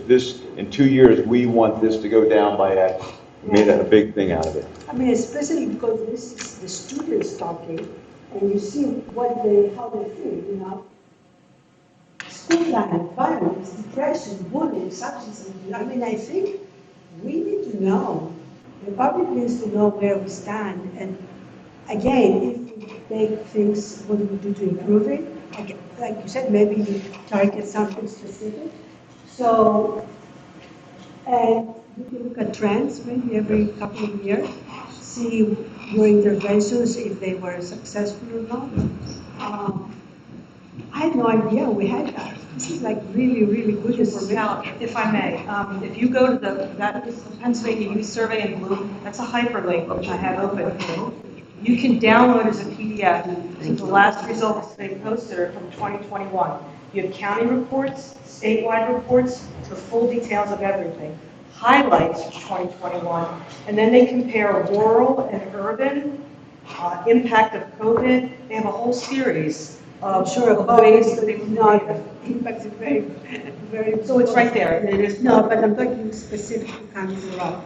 I'm not talking that. Of course, you can compare that with what happens in the county or the state, but it's good to know what is happening. In the past, Council Rock has done presentations on the results. And this was always done in the spring. It was always coincided with the Pat Toner presentation that she used to do. There used to be at the high school, we haven't done it in several years, but it is something that the district used to do and share with the community.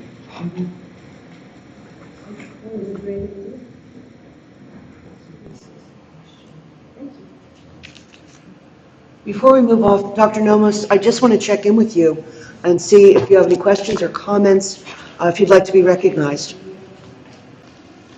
No, all good. I appreciate the comments that are being made. I don't disagree with anything. So, thank you. Thank you. Thank you for the reminder. Great. So we're good with that. Thank you. Sorry. Anthony. Oh, Hey, so 2 years ago, this caused angst in our communities from parents with the questions. Some of the questions parents were a little upset about. They just had angst and they didn't lose their mind.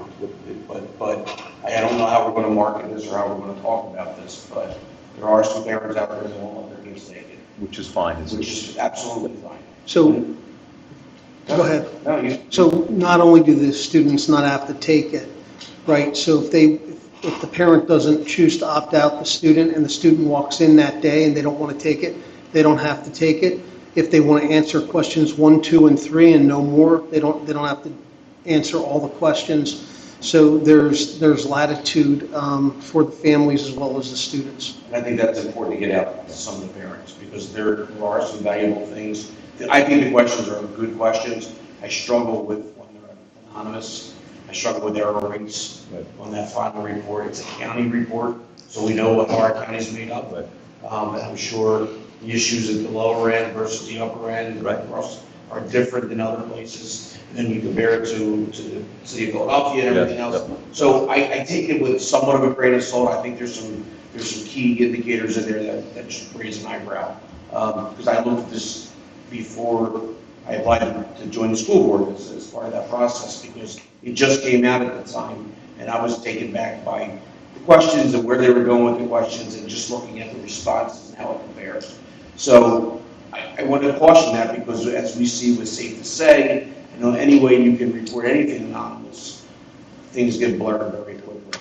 And we know how kids are when they get fun questions that they think are fun, if you will.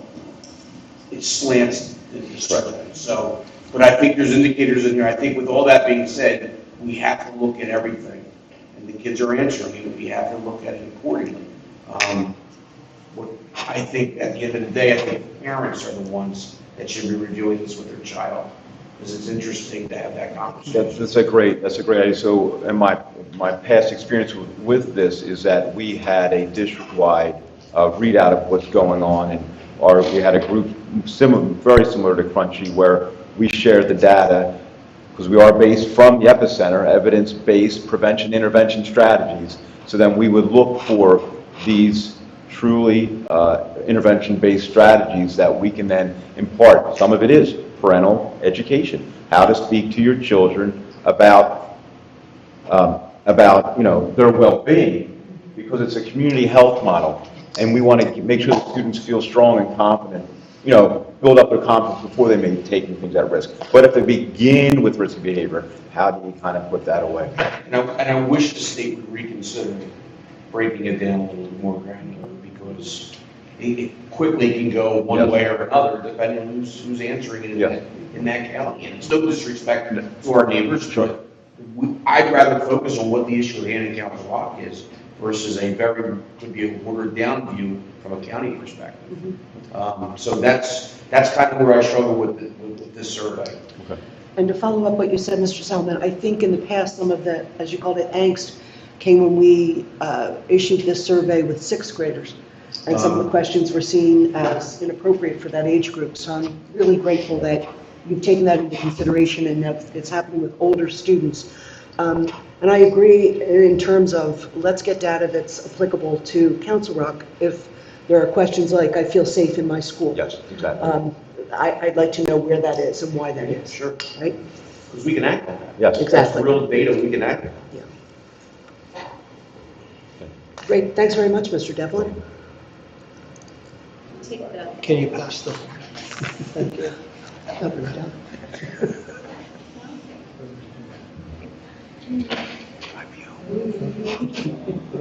Looks like mine. You're on. Dr. Vines. I'm actually going to stand if you don't. Moving away from us. I want to get outside of the pencil.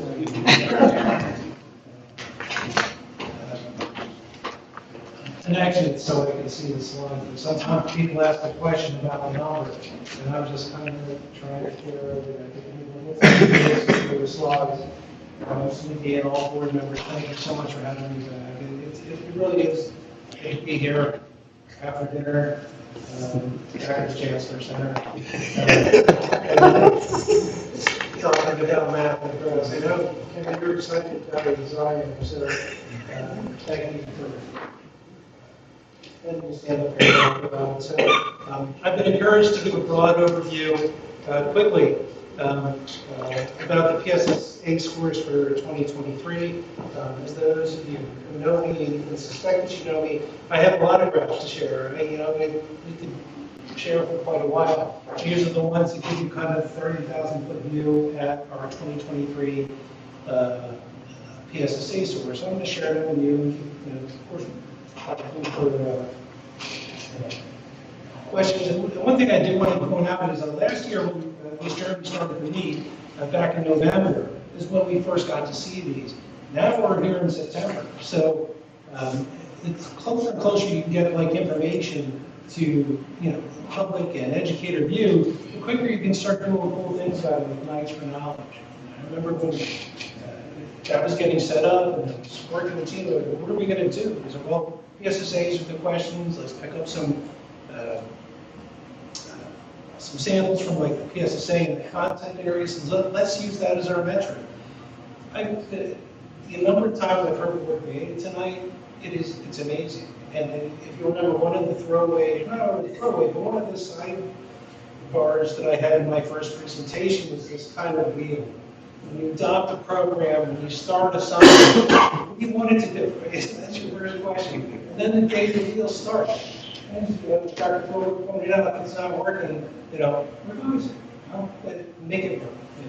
Find some, but it has to have a purpose and a database purpose. So this process has been working. I'm still doing it part-time with a psychologist and everything. Over the summer, as soon as these data came out for the individual student, I thought another was doing it. And so I got 12 spreadsheets, for each of the school individuals. And 4 weeks later, I get called at 7 in the morning and said, oh, did you have them graphed by 11 this morning? So I got into the data and got some of the numbers out that you've seen. So the process of data collection and the initial level of analysis is sped up dramatically. So some of those systems came online to me. I was able to replicate some of these things pretty quickly. So those qualifications aside, what you're going to be looking at in these first 3 slides, they show the percentage of students proficient or advanced level at each grade level for grades 3 to 8 for the years 2021 to 2013. It starts a trend. So we had the blank here in 2020. Last year we were sitting on 2 years worth of data. Now we have 3. So now we can start talking about trends in data and how they look. And we can start making some comparisons that I think might also be interesting. So, okay, good. So in each of the graphs, you're going to see ELA in orange, math in blue, and science over there in gray. Up here, you can see that this is grade 3. Over here, this is grade 4. These numbers here are the number of the percentage of students that achieve proficient or advanced reading. So, so for ELA,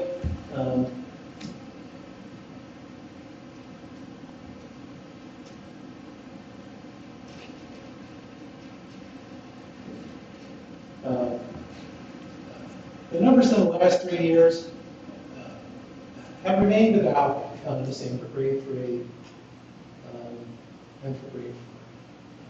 They're good numbers, but there's movement. You can see it's like the Rorschach test in psychology. You can look at patterns and you can read into them.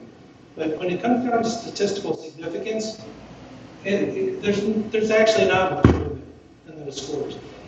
And as you dig deeper and you go into like school level scores, sometimes you look at those sheets, where they have Churchville, 3rd grade, 4th grade. When you're talking about 50 students taking that test, so one student gets sick, that 2% down. 2 people get sick, 4% down.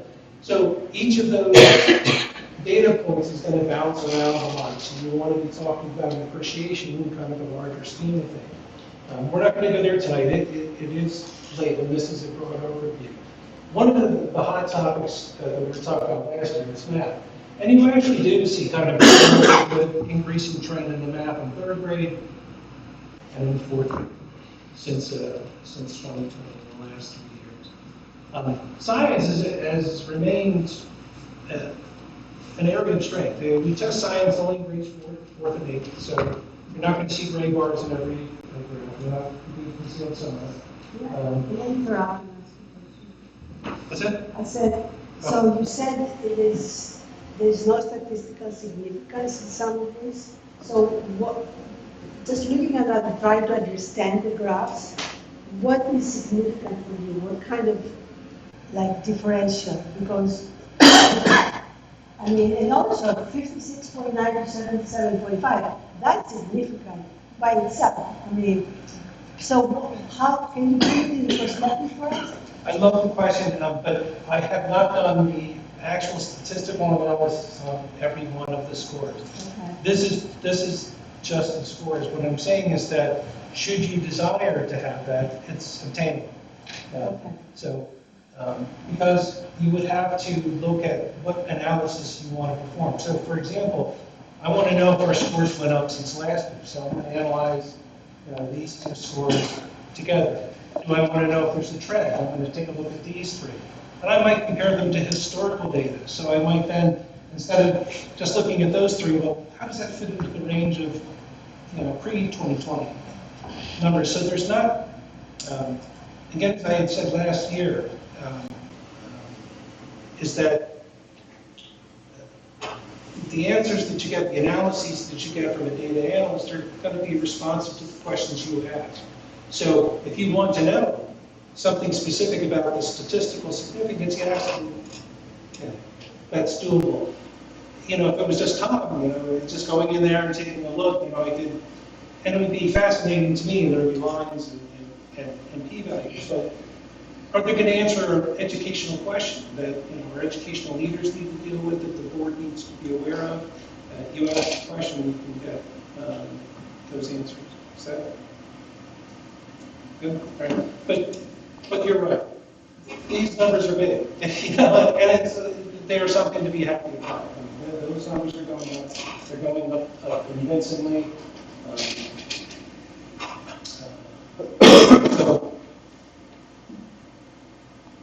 Anything else before we leave this? The next two slides are going to be similar. So here we have for grades 5 and 6.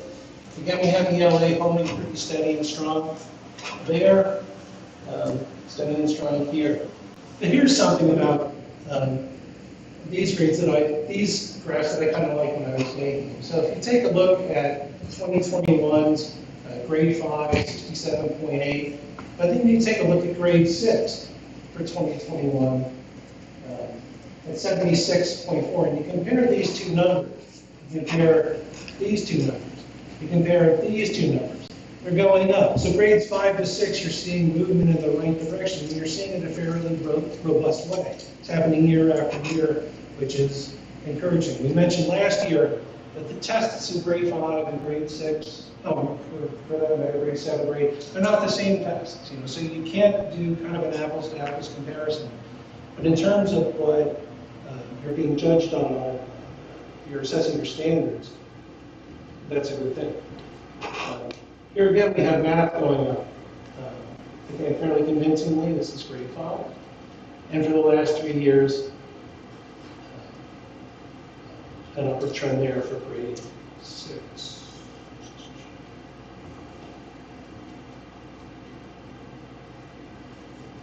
So middle school is always gets some of interest. For grade 7, the general trend is up. And I'm spending some time on this, so I haven't arrived there yet. What I can actually tell you might be behind that. You see it kind of duplicated over here in grade 8 too. So what changed between 2022 and 2023? That's something that I'm kind of interested in. I wish I had something to share with you in that respect, but I don't. Last year, as you remember, the middle school math scores were of particular interest, and we can see a nice upward trend in both grades 7 and 8 for the last 3 years.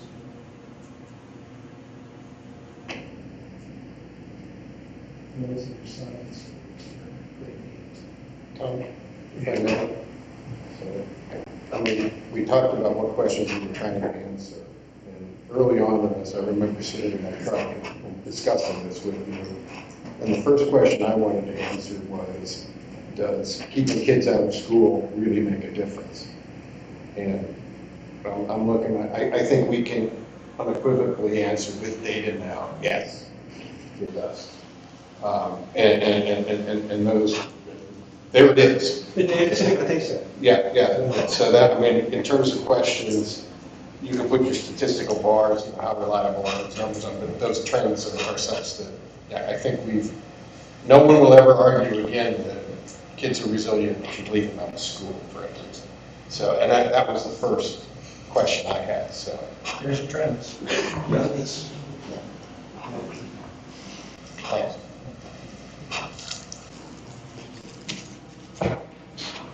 Mr. Hidalgo? Just a question of when do the results go to the students? Are we still doing it by paper or is it electronically available? Paper. Will we ever do it electronically? Or do you think that's a security issue? We have the choice to. I think right now the principals, they typically pick one date and then they send it home, hard copy to parents, so they have that information. I'm excited to see my results. And it'll be soon the results are in. I don't know off the top of my head exactly what date they're going home, but it's soon. These data are what they are. Now, you see kind of the tip of the iceberg here. Toward the end of last year, one of the things I was able to do is start breaking it down by standards and seeing like what the 21, 2022 standard scores. So each of these scores might represent like 4 state standard or state standard areas. And I was sharing with Julie Eastman, she goes, well, of course that one's low because they don't teach that until after the PSSA year. They teach that. So just when they taught that in the school year actually made a difference. So, but seeing it in those data pockets, seeing that as like a bar chart that kind of aggregates the data like that is able to inform instruction on that level for this particular reason. And I think that's kind of the neat thing about it. When we're setting up, well, I don't want to say, but when Gina was setting up Nights for Knowledge, she wanted an outcome measure. I said, well, what do we want to improve? So it's like the SSA score. So we started using the anchors and the probes. And we got to see movement in the probes. And then we were able to demonstrate this was a good idea. You know what happened. So we had a purpose for doing it. We did it, and then we were able to demonstrate to the board. So these numbers, they are what they are, right? They're like a thermometer when you're sick. If it's high, you have a fever, but it doesn't really tell the doctor what to do with it. Is it an antibiotic or is it surgery or whatever like that? It's just one metric of your health, and these numbers are the curve. So why are the math scores so much lower than the English scores? Do we have an explanation for that? An explanation? No, a theory. I mean, like, well, when you're not.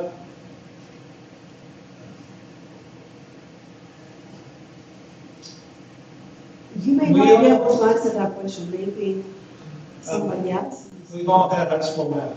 We all remember what we remember about high school math. We may have studied a foreign language in high school. We all don't know what we know about the foreign language. Especially practice it, we use it. In say virtual instruction, I think fewer people were actually sitting at home doing math, but they were reading somehow.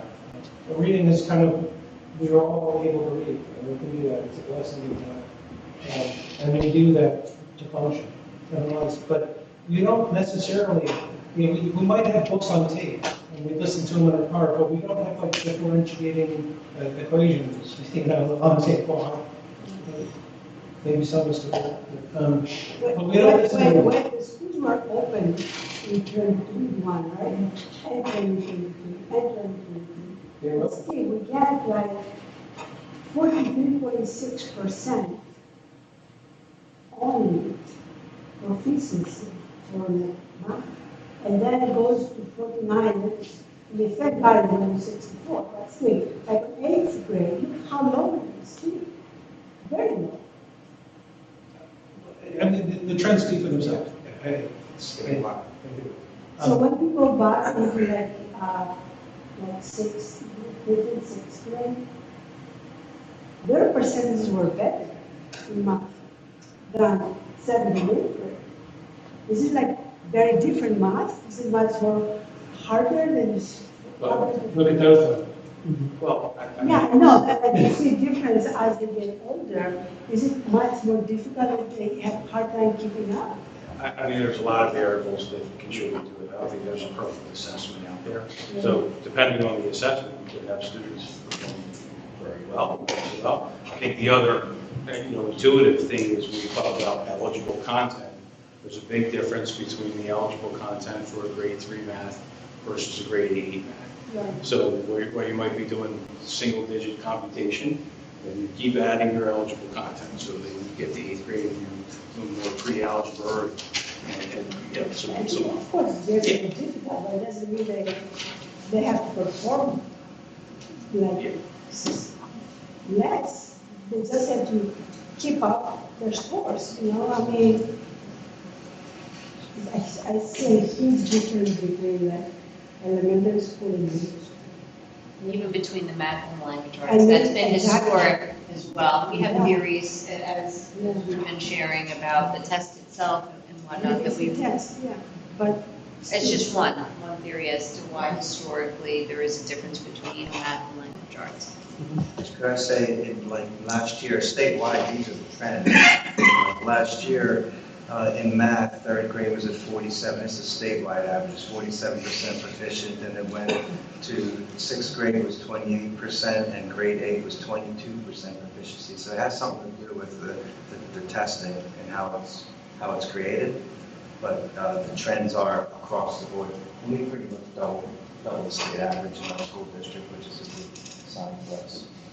It doesn't mean we're not looking at the other variables. We certainly are. It's just, that's a common thread that's come up from year to year for many years now. In fact, that was the core of my presentation at this time last year, was that we were having 84% proficiency in third grade. And then by the time we got to eighth grade, it was 40%. So yeah, it does go down. As Mr. Goodall pointed out, it's a thing. It's across state, across districts. I think we're doing better than the state average for everything.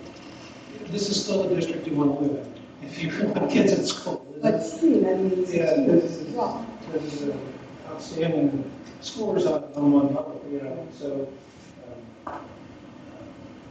yeah, I point out that. And how do you explain the science scores being so high? What the math scores are so low? I mean, must be some explanation, right? No I explanation. have no explanation for the science scores being that high. I think our kits, our Fox kits are very good in helping the hands-on learning. I think that certainly helps.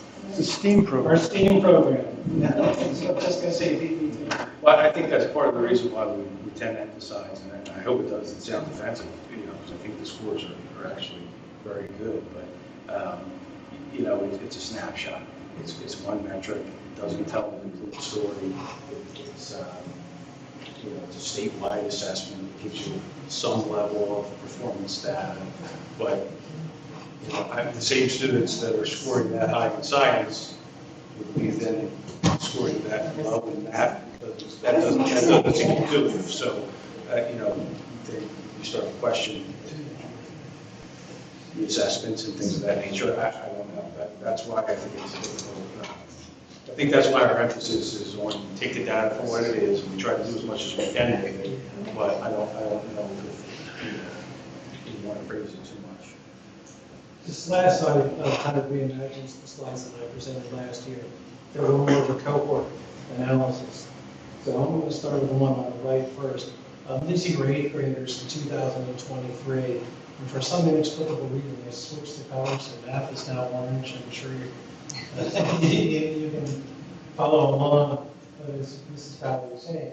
Here's that trend kind of looking back. So this is when they were in seventh grade, this is when they were in sixth grade. So this is the same cohort of students going back in time.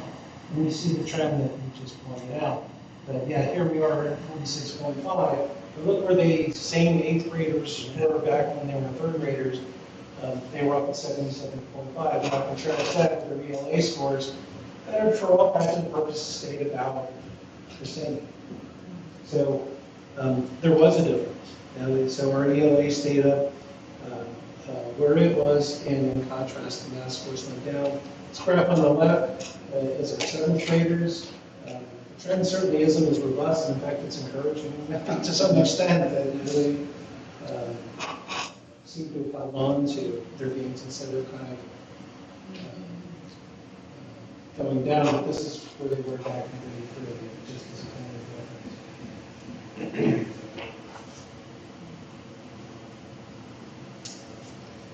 So that's what I have to present tonight. If I Mr. could, Adele? you could always put a benchmark up there if you wanted to show that we're doing okay. And obviously, math is always going to be a focus because across all education, math should be a strong focus, especially in the middle school. So there's things that I know we're all doing. We do a good job here. Appreciate it. You advance the slide, just for this one. On what? I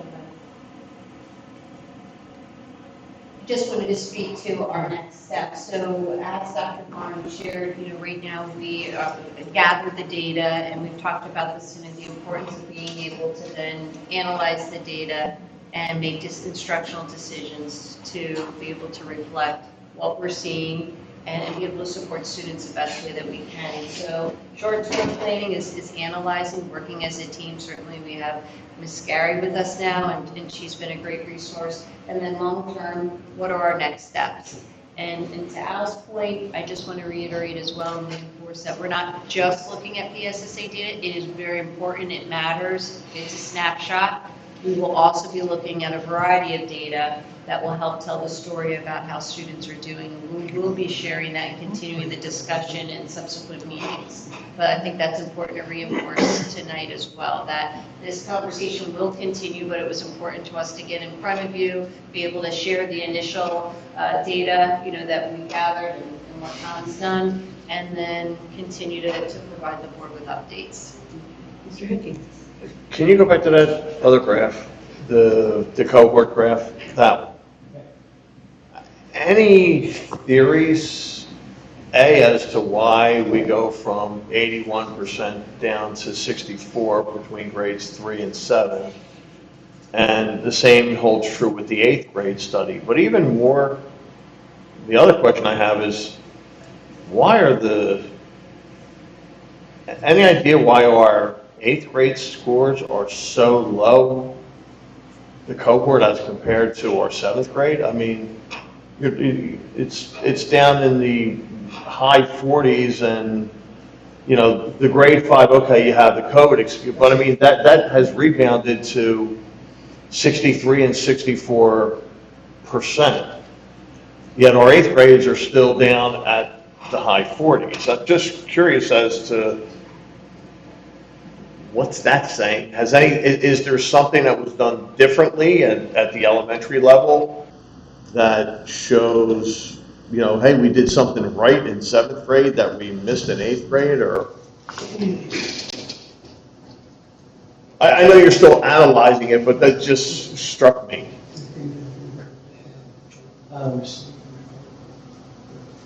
One could be the way the test is set up. So if I'm setting up a psychology test, I'm going to norm it so that a similarly performing student is going to get a similar score year after year after year. This test doesn't seem to be burdened by the construct. I'm serious. When you have it's not us. It's everybody. That's not an excuse. I always think we should go for the goal, regardless of what everybody else is doing. But it's a robust effect that I actually don't have a strong explanation for. I have 2 lines of inquiry that, should I decide to publish someday, that I might pursue. And one of those is, I think families value math differently. Like my kids went to a middle school that didn't do as well as our middle schools did, and yet they still received their perfect SAT scores in that. They had good teachers too. They had good curriculum, but their building average was pretty low. It's out there. It's about kind of like a math is important because they saw that like function away, doing this math stuff, and I think. And there's some point where math gets beyond the parent's ability to help. You might have had calculus, but what do you remember? In your 30s and 40s about the calculation? You just don't differential equations. So, Yeah, like we talked about the PLCs earlier tonight, like I'm wondering if, like, for the 7th grade group, they got, somehow these elementary schools got together and said, hey, let's teach to the test. Or did we do anything differently, at the elementary level, that we, like I look at it as I'll be curious to see what it looks like next year. But if it goes up again with that cohort, it seems like maybe we're doing something positive where we've seen a problem, because I don't know what the 9th grade looks like, it could be even worse, but it has gotten better. I was just curious as to why. Did we start teaching to the test? Did we change something in the dynamic of how we're delivering these subjects to the elementary school students? yeah, mercifully, these stopped great. But I'm encouraged by the Lincoln software that I had a chance to review over the summer. I'm encouraged by the discussions I've had in this area so far. And just last week, we, going over data, echoing some sentiments we heard, earlier in the evening is, more instructional time. So less time for testing, more time for teaching, and I think that's great. So can we refine the set of assessments that we give in this district so we make more instructional time available to our students? And to the question specifically, these things are talking about state standards. They are PSSA scores, but they address fundamental things that the state feels is important for education. So they're very legitimate educational targets to assess in real time and get data in front of teachers so they can make decisions and change course when it ain't working. Data has to be a very kind of ego-free experience. And when it's going south, it didn't work. I can jump in there to say, coming into the district, what you look at for this, so there's curriculum, what we want the students to know. There's instruction, how we're going to get them to that part. And then the assessment is the measure to say if we've achieved it. So the questions from the PLC that came apart, it's all tied into our educational plan of how you put things together. So I get excited with talking to Tom about the data, because you need that measure to see how successful we are. And that success is based on the goals that you set. So when we look at this data and we're looking to say, okay, we believe in looking at our, I'll talk about analysis in a minute, but to say that we can increase by 3%, how do we get to that target?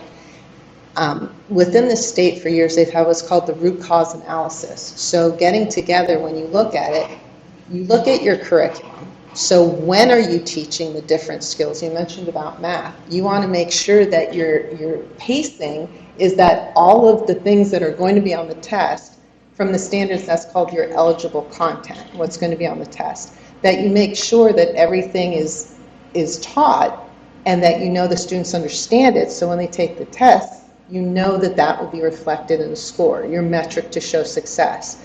So you look at your curriculum. Are you meeting the standards?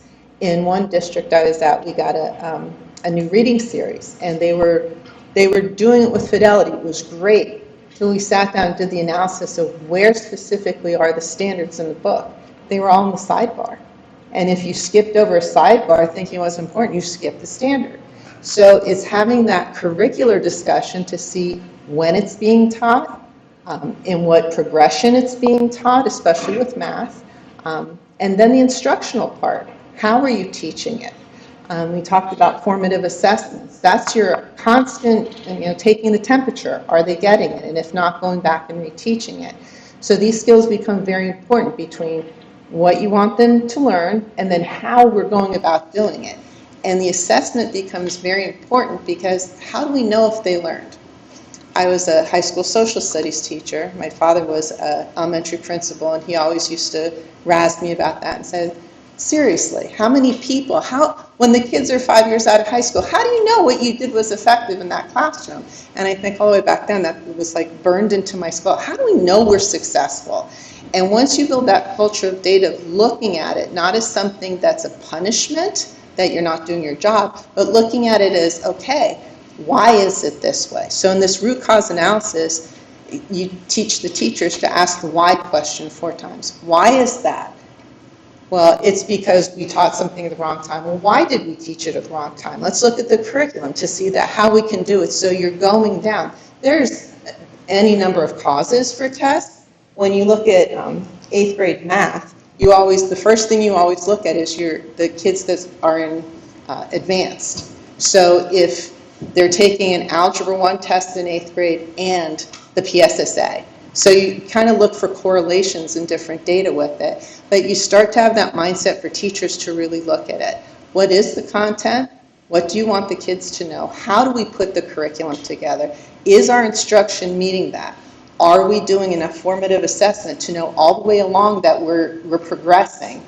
So when we get to this, these are state accountability measures for English and Math federal accountability measures. So we want to ensure that we have a really viable curriculum and that our instruction is hitting the goals of what we want to do. And the data is the way to get there. So you don't have to have, as a teacher, the complex data analysis skills here, but you have to have the ability to reflect back and say, okay, these are my scores, and how did we do? And that's the same way in high school, because in high school, your top students could really only be taking 2 exams, the English language arts and your biology, because a lot of them take algebra earlier.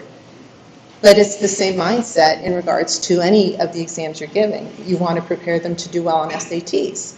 You want to know the tests. You want to know how the questions are given, how the test is put together.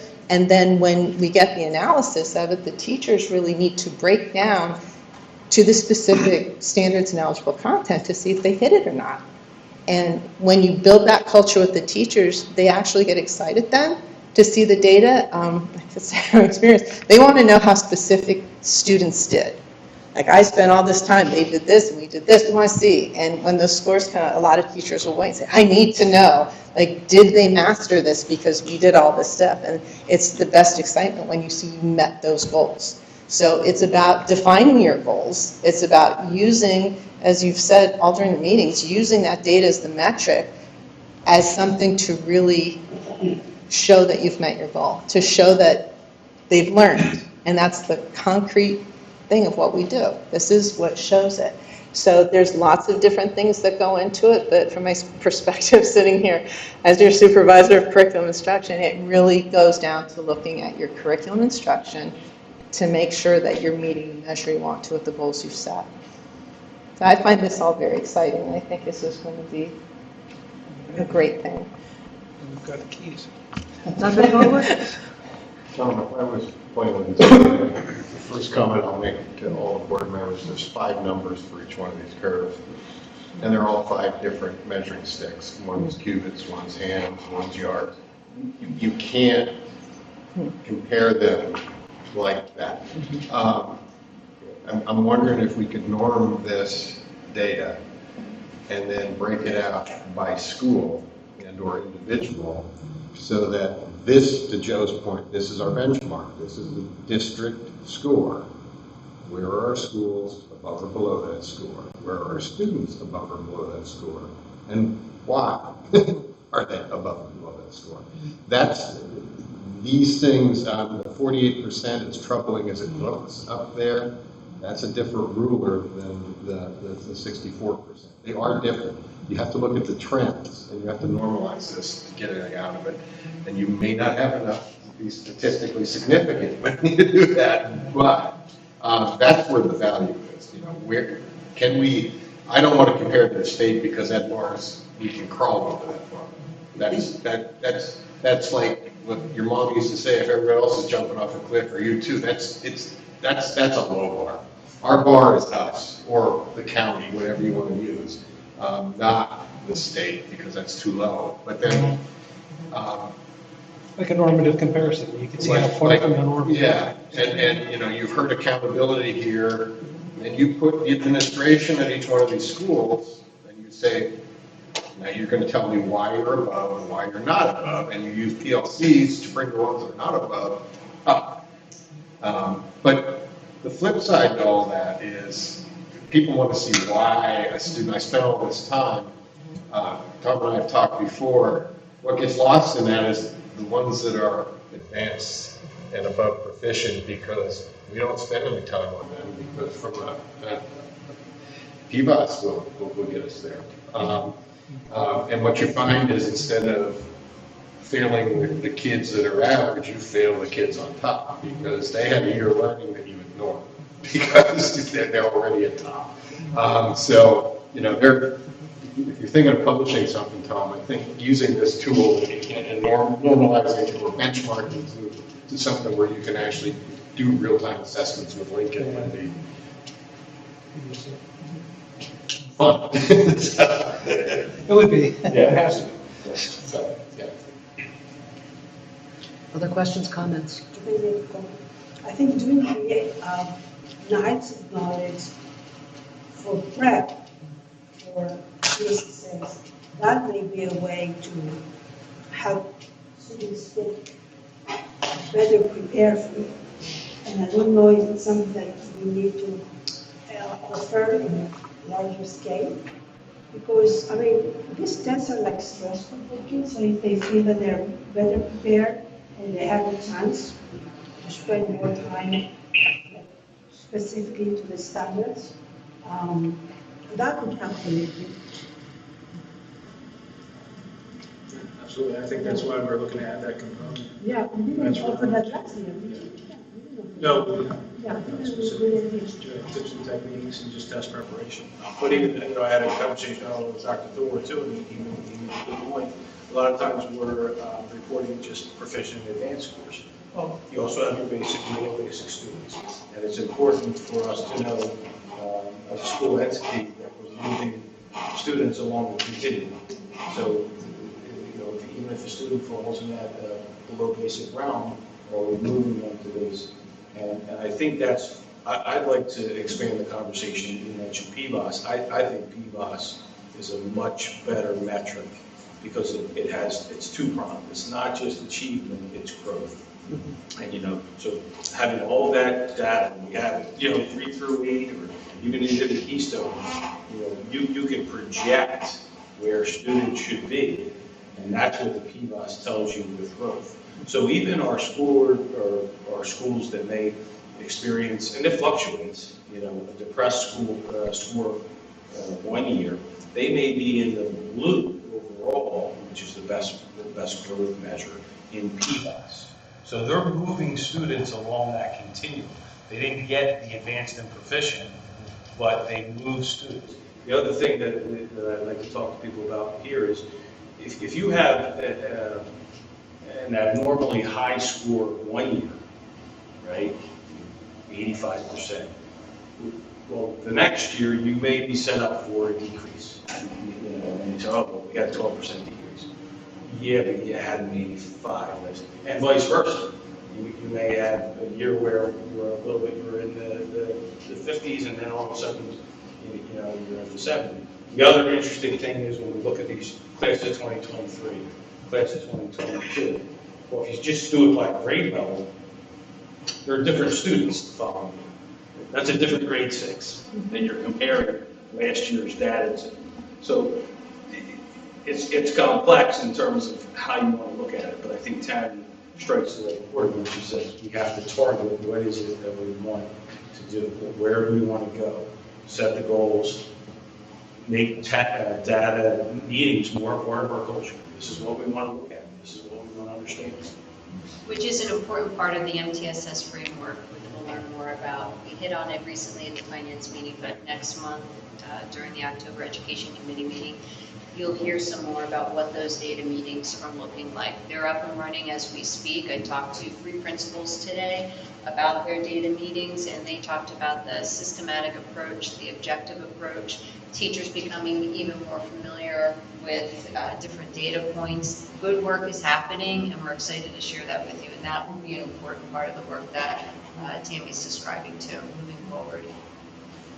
I have a question, and I don't mean to put you on the spot, and perhaps it's not impactful to what we're looking at here, but I've asked this question in the past about the number of families who are opting their kids out of taking PSSA, because those numbers were increasing, and I found that kind of alarming. Where are we seeing that going? I don't have an exact number for you, but we do track it by school. Several years ago, we had a significant number of students that opted out. Again, I can't give you exact numbers. It was less last year. than we've seen 2 or 3 years ago. And we can get the hard number and get back to you on it. That's fine. It sounds to me as though that trend is going down, perhaps. Yeah, I mean, my initial response is yes, I believe that's a true statement, only because a couple of years ago, we had a significant number, particularly at the middle school, families who opted out of participating in the PSSA. All right, thanks for that. Other questions or comments? Yeah, Mr. Roosevelt. I'm excited by this also. I liked a lot of what I heard from several of you regarding how to look at this and how to move it forward. So I would agree. I'm also troubled by some comments that the answer to why something is low is because we haven't taught the kids that by that time. So I'm curious to know, how often does the state change this exam? Is it changed every year? Or is it changed like every 5 years? When they give the test, they are always adding in numbers of questions to get the data to see if it's a viable question. So I'm just picking a number off my head. Like, just say there's 47 questions on the test. There might be 4 questions that are there that aren't counted on the data, and then they use the data to see from the selected questions they're added in. So it's not like they totally throw out a test and bring a new one. It's under the revision process. And By vetting the questions. It is different, yeah. are some of those changes communicated to a school district as far as, topic areas of we're doing? You get your updates, so everything within the state is in the standards line system. It's a website. So there's the standards that are written, and then they identify the eligible content. So not all the standards are looked at. But you have to sign all agreements. We're not allowed to look at the tests that are given or take information from them. So only on released items that they provide on past tests and things like that you could use. But it's a very, I don't know the right word, it's secured environment for the testing thing. So you could look at past things, but you can't look at the tests that the students have. Right. It's criterion based, which means that the exam does change every iteration. Right. So no 2 tests are the same. Right. So when we do the comparisons, that's why the test isn't normalized. So if it was a normalized exam, it didn't matter if I didn't take the test last year. As kids went through the process, if it was normalized, then you could compare year to year, year to year. So looking at the data, the way that we're looking at it, it's a gauge to us of where we need to look at our instruction, more than we're not doing well because our score is 46 this year and it was 48 last year.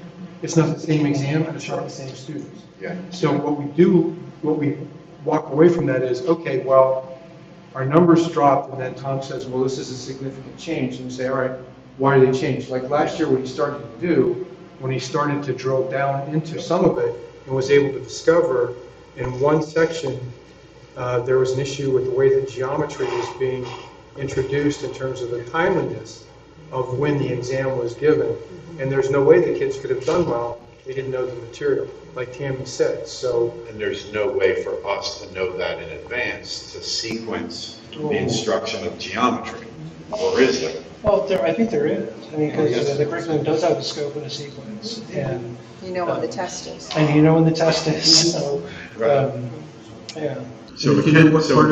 Because I'm not advocating that we teach the test question.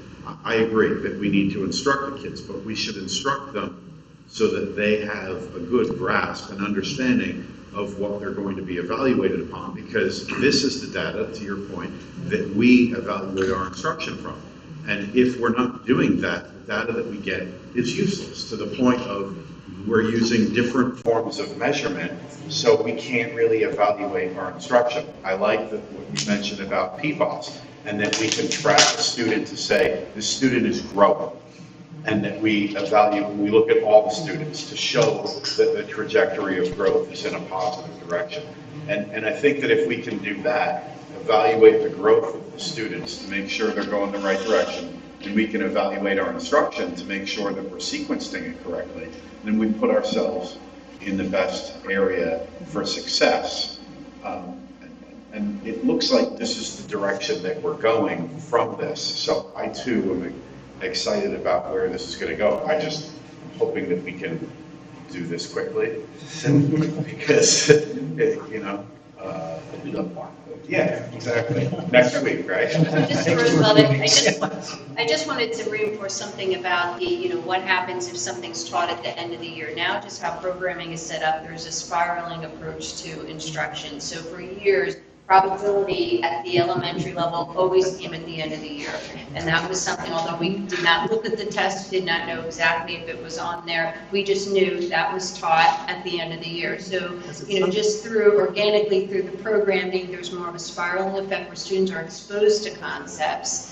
And that helps to better prepare them where you're not missing out if something is on the test that's typically not taught until the end of the year. So I think that has improved just through, the work that we've done in the last few years with And I'm glad that you went to that last slide to indicate that we're gathering, we're going to analyze, and then we're going to make changes, because that was one of the questions that I was going to ask you.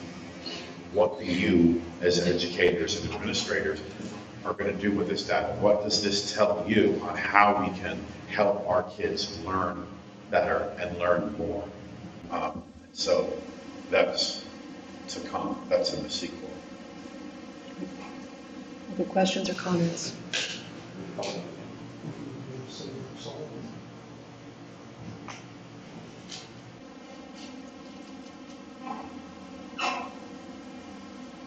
Anything else for the good of the group?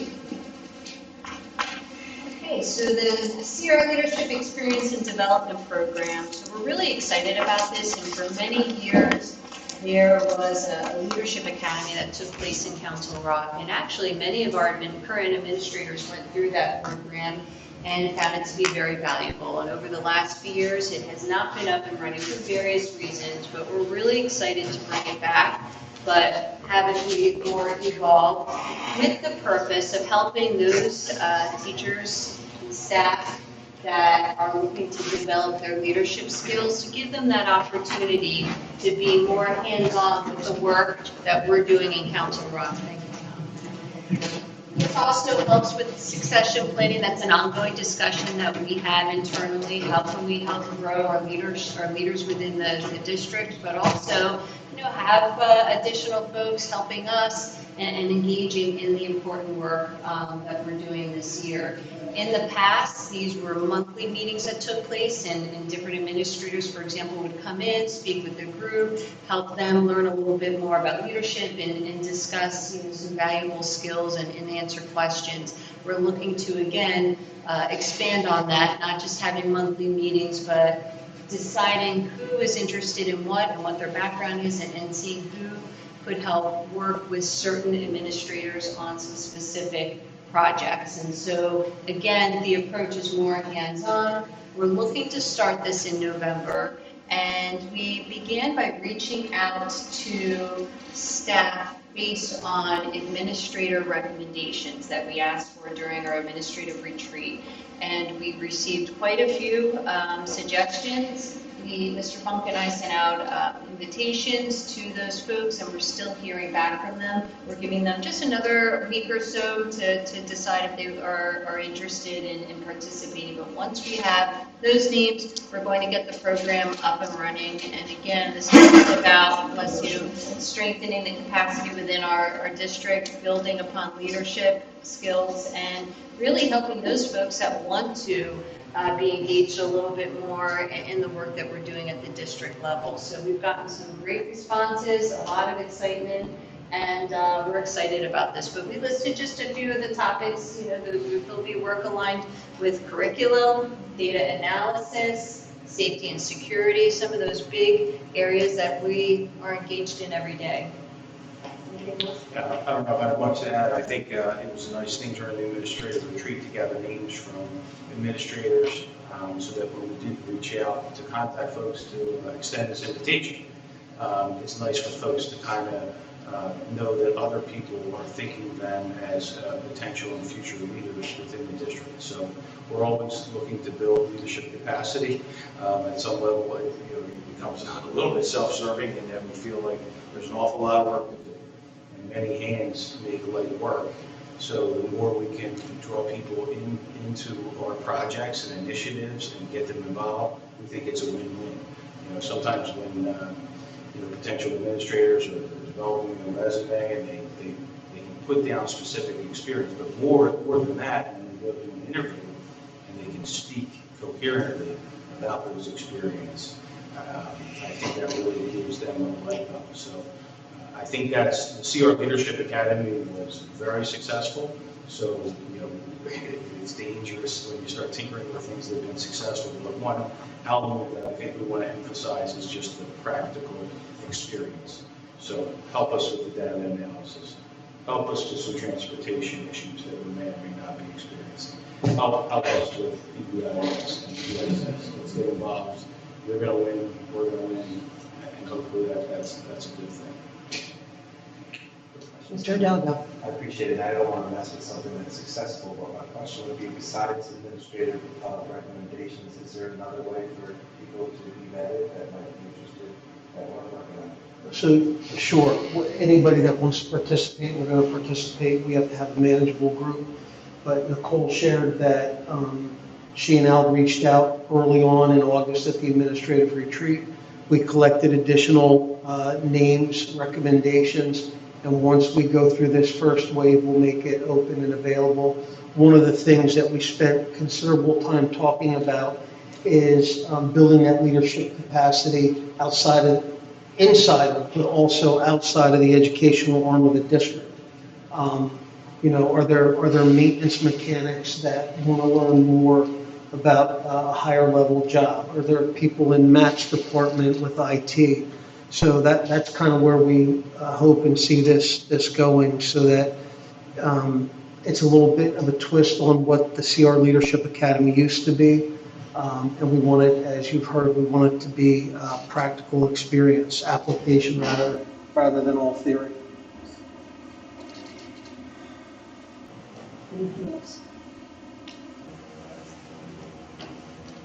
The ELD program quality review. So at the beginning of last year, I know there was a discussion about looking at the ELD department and the rise in the number of EL students that were registered. That was certainly something that we continued to talk about all throughout last year. And we discussed about partnering with the Bucks County IU to do a program review of our department.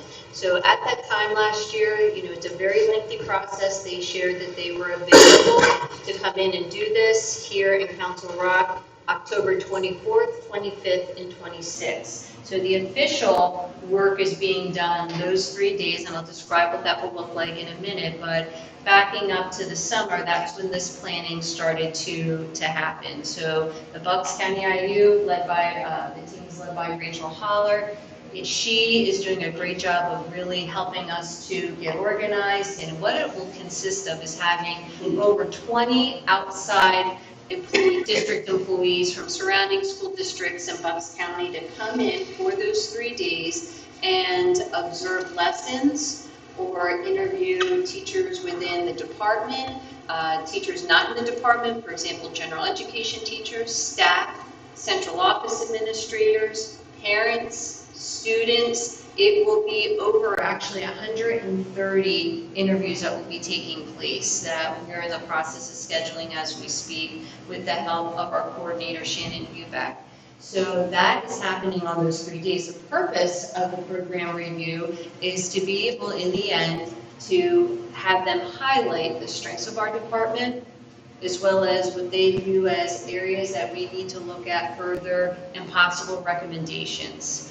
So having these outside folks coming, into our district for those 3 days will be very helpful for us to get kind of a fresh perspective. And looking at those recommendations through a report on day 3 will be very helpful in helping us to reflect on our practices and seeing what we can do to strengthen our department. And I have to give a shout out to our ELD department. They have been very excited about this process. We started meeting about it over the summer. We explained what it would look like and sound like. And I think it's important for all of you to know that they are very reflective. They're very proud of the department, but are also looking forward to having a different set of eyes and giving some recommendations and also highlighting our points of pride and our strengths. So again, that will be happening on those 3 days. The exit summary will be given to us day 3. They'll briefly go over the summary on that day, and then we'll be sure to take that information and share it with all of you at a future meeting.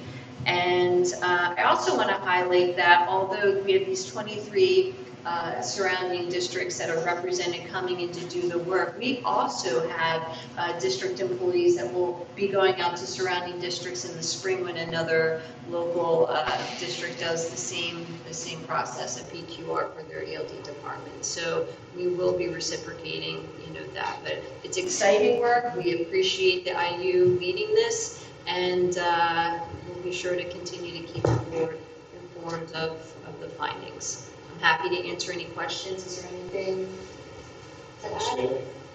to add? I'll just add that we talked to the IU a year ago, and they told us the earliest date could be October. So we're happy that they were able to hold to that 1 year.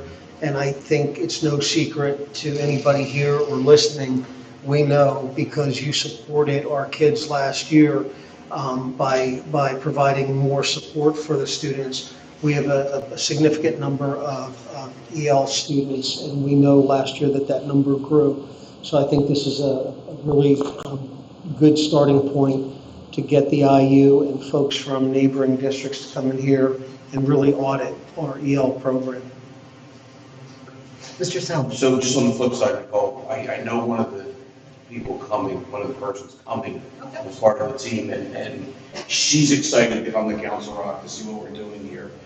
She's bringing a wealth of knowledge from her current district and her previous district.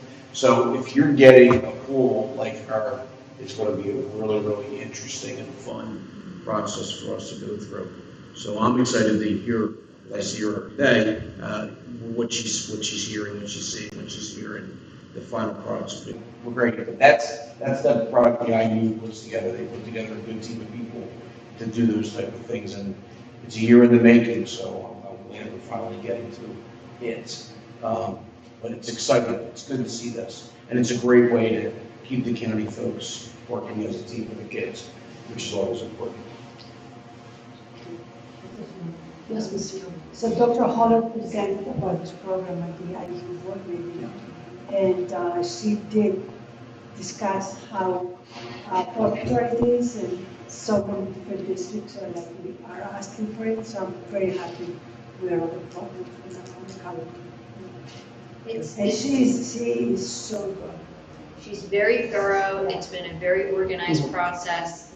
And, it's important to point out this is why they only do perhaps 2 a year. And, because it is in order to do it right, in order to make sure everyone's time and effort is well spent so that we can get the product we're looking for, it takes months of planning up front. So that's why, I think it is good that we'll be participating on the flip side, some of us in the spring. But it's been a good experience thus far. I've had the opportunity to be on the other side of this many years ago as representative of Council Rock and in the county in another area other than EL. And I would say what I was able to take away from that probably was just as or more beneficial than whatever the report was given to the district at that time. So it is a good opportunity. You talk about collaboration and drilling down to look at what we're doing for students, if it's a benefit, what we need to do more of, and what we need to stop doing. You have independent eyes looking at it. So again, and I will echo what Nicole has said about Rachel Holler and having this thing put together. And and the IU and Mark from the IU for getting us on the calendar. We've been anxiously and patiently awaiting, and here it is. So it's right around the corner.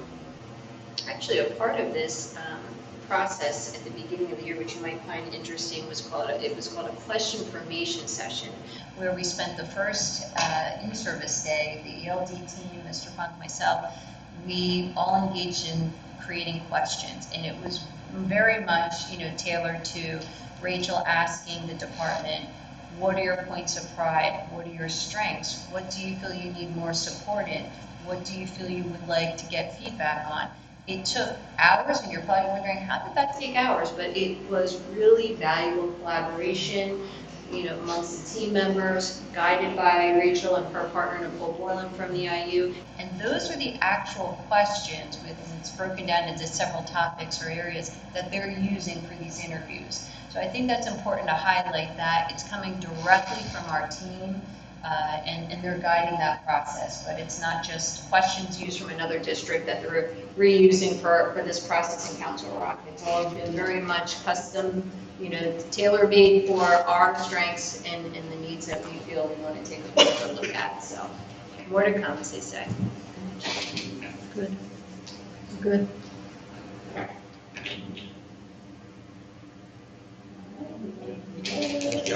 Covered it all. I think we just have our upcoming, let's do them quickly.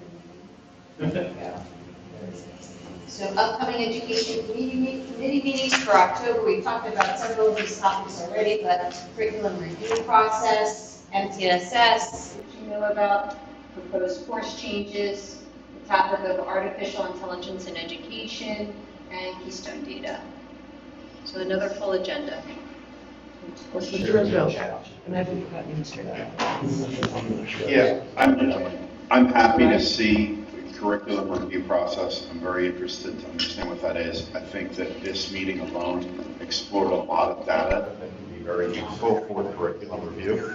And I'm hoping that our organization is receptive to potential changes from both the top down based upon what that data reflects to help the students more. The other thing that I think would be helpful in the curriculum review process is something that I asked for in the past, but it may be easier to think about it this way. What we talked about, can we get a complete catalog of all the courses that we offer and perhaps a per student cost associated with those sections so that it removes some of this area that becomes a heavy lift. I think that that would be informative to put in also. And I'm interested to see how a lot of these things are going to filter out and what you as a team are going to do to put students first in respect to curriculum review and potential changes to help their education and their growth through our system, so from beginning to end, or whether that begins in kindergarten and ends in 12, or has a different based upon how they enter and exit our district. That's great. Thank you. So we have spoken, Tammy's been here a month, she does not have that catalog done yet. Yeah. But that is a topic we discussed with Tammy, and we're working on, but not before we're going to get in front of this board and the community, a map of what it's going to look like to review our curriculum by subject with a timetable. We're almost there in terms of having a document in place to share that, and Tammy will be here in the October meeting with us to share that. We have some T's to cross and I's to dot before we can roll it out, particularly around the area of technology, and some of that also falls into that topic of artificial intelligence in education. And Andrea will be talking about that in the October meeting.